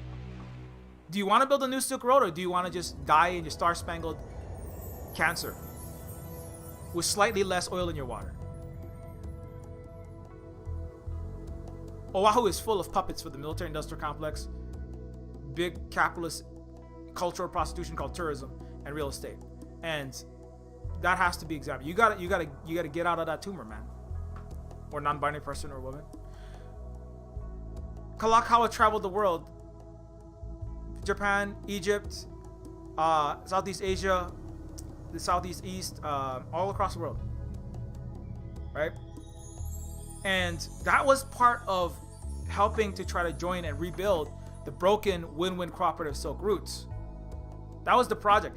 There's another version of Hawaii where China and Hawaii are simultaneously liberated, and Hawaii becomes not the Jones Act, excluded from trade, not the ghettoized where they take them Hawaiian and Chinese people and they burn them in the Chinatown in Kali'ipalama with all my family that got burned and killed there with our businesses and our hui, right? There's another version of Hawaii where those hui thrive, and Hawaii becomes the center of, like a Cahokia, like a Okinawa, like a Palmyra, like an Aleppo, of the Pacific Silk Route.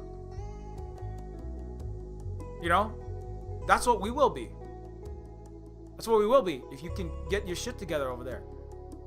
Stop screwing around, aiming aircraft carrier Tomahawk missiles at Taiwan and in Ukraine because you work for the military on Oahu. You can get your shit together, people in Oahu of all types, and everyone else too, the rest of the world. I mean, really, this is gonna take help. But the Chinese, I've talked to some of my Chinese, I've talked to some of our Chinese relatives, and they said, we can't really help. Number one, we don't interfere. I mean, we understand we have to maybe do more action across the world. They are helping countries, but we don't interfere directly with people's politics. But if you can form a solid, because Hawaii is illegally occupied, but if you can get educated and build economic power and become educated, class, anti-colonial, anti-imperial conscious, and build a solid, this is Hawaii and we desire to join this Belt and Road, and you can and the U.S. military, and you can deal with the U.S. military and successfully get it out, we will be happy to assist you in cleaning up and helping you build economic, sustainable, equitable development for all people in Hawaii and all of the Hawaiians, but everybody in Hawaii. But we can't do that if if you don't have it organized and prepared. It makes total sense. Now they can, at minimum. I asked the Chinese, and I asked the Vietnamese, and I asked the Cubans, and I asked the group of defense in the UN, group of friends in defense of the UN Charter to, at minimum, call out the United States illegal occupation and the human rights violations, because it is. I mean, that's how they can help us. But at the end of the day, we have to help liberate ourselves, like everyone else in the world and everyone else in America. You should. I've said this before, and I'll say it again. You will have healthcare, housing, roads, buildings, affordable healthcare, all those things that you want, when the indigenous people of Asia and the indigenous people of Turtle Island can reconnect to help themselves rebuild, just like Syria, just like Nicaragua, just like all these other places that are rebuilding and getting their needs met. Whatever color and whatever nationality you currently identify as in Turtle Island, that is how and that is when it will come, not sooner. So the same goes for everyone. You're white in California, you're black in New York, you're Asian in Toronto. Whiteness is in everyone, Whiteness is in a lot of my brown family that work for the U.S. military, and they shoot Tomahawk missiles for $500,000 a year. They work for the tourism industrial complex, bastardizing their own and selling their own commodified Hawaiian culture as Native Hawaiians, Hawaiian Chinese, some of them, selling in Waikiki their own culture. Aquafina has a lot of anti-blackness as an Asian person, right? That's just part of being in America, is being drenched in racialized capitalism, warmongering, and anti-LGBTQ and selfish, YOLO thought as opposed to 7-generational thought. And everyone in the US and Canada whose needs are not being met, no matter how good the propaganda is in Hollywood, and how many nice things Spider-Man, how many yachts and limos Spider-Man in New York City, and all the kids and Friends and the new TV shows where young people are having a great time having their needs met when they obviously aren't. No matter how good America's propaganda is, you know inside that your needs aren't being met. And at minimum, your spiritual and your emotional needs, because you're being abused every second that you're in a capitalist corporation. That's a toxic relationship between a boss who is beating you up economically and threatening you every second of the day, on top of the direct emotional, physical abuse in your household. You don't have your emotional and physical needs met and your spiritual needs met, and you will definitely have a good chance of not having your household, food, healthcare needs met, even if you have money in the United States. And those needs will never be met for all people of all colors, settler otherwise, until you can rebuild the silk and the spice routes like Kalakaua is trying to rebuild with the rest of the socialist Hawaii in the time of the 1800s and the early 1900s. And that's when the silk and the spice routes come back through Turtle Island as the Belt and Road. Because, whatever entity it is, whatever that government, I can't say exactly what's the name of the government and what's the name of the entity that's going to be dealing directly with the international silk, the international new spice route and the new win-win cooperative road. But it's going to be something. And if you can't get that together, you're never going to get it. So for your own good, not just for people in Hawaii, but all people, we have to continue to educate our relatives and organize and materially provide mutual aid, whatever we have to do. And not just to stop people from being unhoused by doing GoFundMes, stream fundraisers, and growing Okinawa sweet potatoes, which grow very fast, and then cooking up stir fry to serve to our neighbors. That's very important. But as important is building sustainable business models and economic structures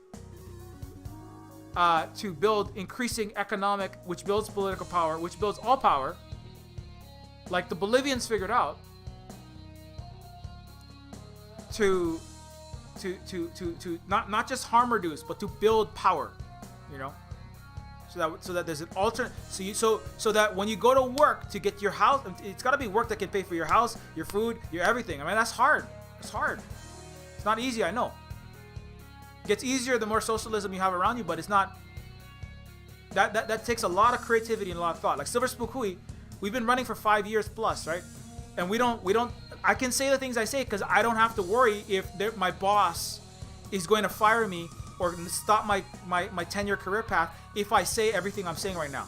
And I say fuck capitalism, the U.S. empire, illegal occupation, communism will win, indigenous people have to be reinstated, U.S. is a settler colonial genocidal state. I can say all this shit, right? I can say fuck every one of these universities, the U.S., all of its senators, and all of its entities, all its corporations, and I can be like fucking stop Red Hill. I can be like stop all these pipelines. I can play Thunderbird motherfucking strike on here, and nobody can threaten me. People try to, but there's no legitimate one.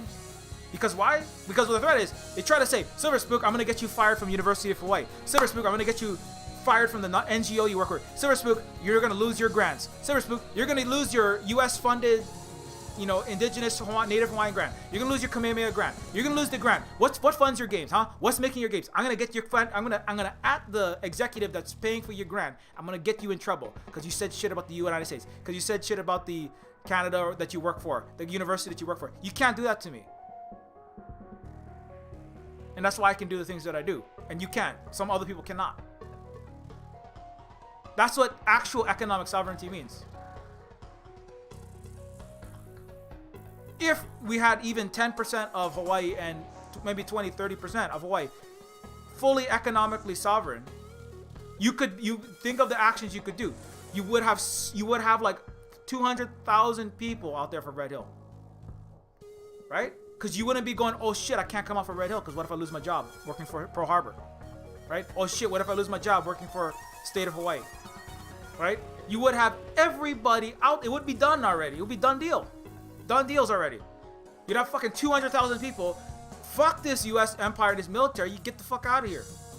In fact, when you get the fuck out of here, it's only going to increase my Native Hawaiian sovereign socialist business My socialist Hawaiian hui is going to increase when we can work directly with the Chinese without your stupid interference. Everyone will be out there. Everyone's not at Red Hill because everyone works for the United States military and the government and the universities of it. That's why. The US would have been gone like 40 years ago. But everyone's bought. Or too many people are bought off. You're too afraid.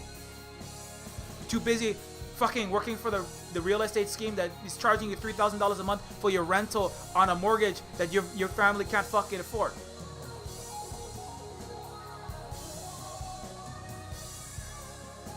Same for every city of the United States. Anyways, that's the goodest places I need to end. So let's go back and rebuild the dune and desert-based people's lands. Also, for the people, the most oppressed people are not us in Hawaii, and I don't want to minimize what we're doing here and what's happened. The people that are getting their faces ripped off by Tomahawk missiles, by the missiles that are flown from Hawaii by Native Hawaiians and white and black and Asian settlers who are working for the U.S. military. Those people that get hit by the missiles, those are the ones that are suffering. Those people hit by the sanctions that are starving at the age of 6. You know, it's gonna be hard to starve in Hawaii. As bad as it is, you're not starving too bad. The people who are hit by the sanctions and by the bombs and the guns and the missiles and the 14-year-old Muslim Uyghurs getting their throats slit by Australian soldiers. Let me say it again. Australians slaughtering children, Uyghurs, in Afghanistan, whose cousins are working for ASPI, tweeting with blue check marks about Uyghur genocide that they're doing. The people that they're actually, though, that's the people that we have to worry, and that's the desert people. And I learned some Uyghur language and some songs. Dunya, I know it means world. So let us prepare the way for a dunya-wide cooperation along a silk path that will pass through all of our desert peoples, the sand indigenous peoples, the water indigenous peoples like us of the Pacific, and all of the earth, all the way through Europe, through the Basque region, and all of the Germans who are sick of the Goth Germans, the Goth chick Germans, and the ancient Goth Germans who are sick of these Roman assholes with their Romance languages and their imperial capitalism fomenting hot war in our Ukrainian neighborhoods, who are like, we must stop the U.S. military-industrial complex. Because there are peace activists in Germany that are also like, we have some bonkers people in the left, the Green Party, and it's apparently, according to the anti-war activists in Germany, like it's the Green Party and the left liberal parties in Germany that are like hyper war right now, and they're pushing for the war in Ukraine. I forgot, there's like 2 parties, but they're like, oh, that sounds good actually. Literally green imperialism. And one day those Germans who were like, fuck Nazis, man. Only you see a bar, if you go to Oktoberfest and you have a drink and there's 10 Nazis at your table, you have a Nazi table. That's what they say there. Those Germans and the Basque region and everyone else who can fight against the empire that's still stomping around Europe will be a part of the new Silk Road and the Nord Stream 2 and other pipelines the US is trying to stop. You know, those people that have the courage to fight this thing. So anyway, that's what we should fight for. Along with and it will encircle the entire Earth. And there will be a variety of, everyone will be able to speak their language, and we will learn another universal language or 2 or some number. And everyone will be encouraged to learn their local indigenous language and the universal language so that we can do the trade. And no one's local indigenous ancestral languages will be banned. And everyone will have their fucking needs met. Well, not their fucking, they can fuck if they want, or if they're ace, they cannot. But they will have their needs met. Sexual, food, shelter, or otherwise. And anyway, that's my Silver Spook. I didn't really do a Boba Fett stream. Anyways, until next time. Oh, actually, I should give my shout outs to, not that. Neofeud is a game that supports everything that we do here. at the silverspokui.com/cooperative. Neofeud is a game that is on Steam, and it's not on sale right now, but it is a game that does support everything we do here. It's also a game that if you leave in a very short review, it does increase the likelihood that the game will be discovered as people are browsing through Steam and looking for games to play. It is like Disco Elysium, but with more cyberpunk characteristics. Before I do that one, you can also check out. You can also check out Decolonators on Steam, which is a game for Windows, Mac, and Linux, where you play a Vietnamese communist kicking capitalist colonizer butts out of Vietnam in a Contra-style video game. So if you like that, check it out. You can also find Neofeud on Steam on itch.io for Windows, Mac, and Linux. It's also DRM free. You don't have to install Steam, and the maximum revenue goes to the creator when you buy from itch.io compared to Steam. One more thing. You can also check out Woman, which is a book by Holly Argent, who is the partner here at the Silver Spokui, who is also a published author who has written this book about a woman raised in evangelical Protestant Christianity, and it is an irreverent retelling of the story of Mary for the people who are having to put up with a lot of right-wing conservative Christian people in their orbits. This may be a cathartic book for you, and it's free, or you can throw us some money if you so choose. You can also support us through Patreon at patreon.com/neofeud. At patreon.com/neofeud, you can become an ongoing supporter. You also get access to the Silver Spook Discord, as well as the Silver Spook updates on the games that we're currently working on and putting out. So we have the one for February, so do check that out. If you want to support us, everything we do here, feeding, housing, clothing. Again, like I said, part of building economic sovereignty, Patreon is a legitimate way to build more of that, right? When you have Patreon, you don't have to rely on the news organization that's a capitalist news organization that's funding you. When you have individual supporters, right, directly giving you your capitalist validation tokens, or your little Roman, trinkets with dollar sign characteristics, you can get everything you need without having to go through a capitalist institution. Now, of course, you can't have zero. You have to use some, but it's actually important to build that.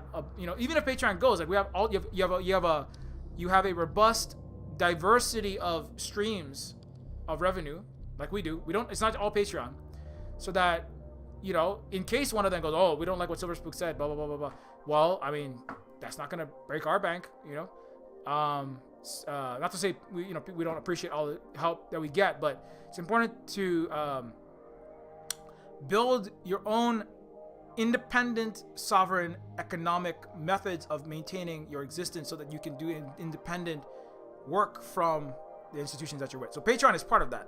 That's what I mean to say. So Patreon is part of that. Selling the games is part of it, right? You can also follow us at Silver Spook Games at octodon.social. At Silver Spook Games at octodon.social is on Mastodon, which is a defederated, non-capitalist, open source social media platform like Twitter. So again, Mastodon is just,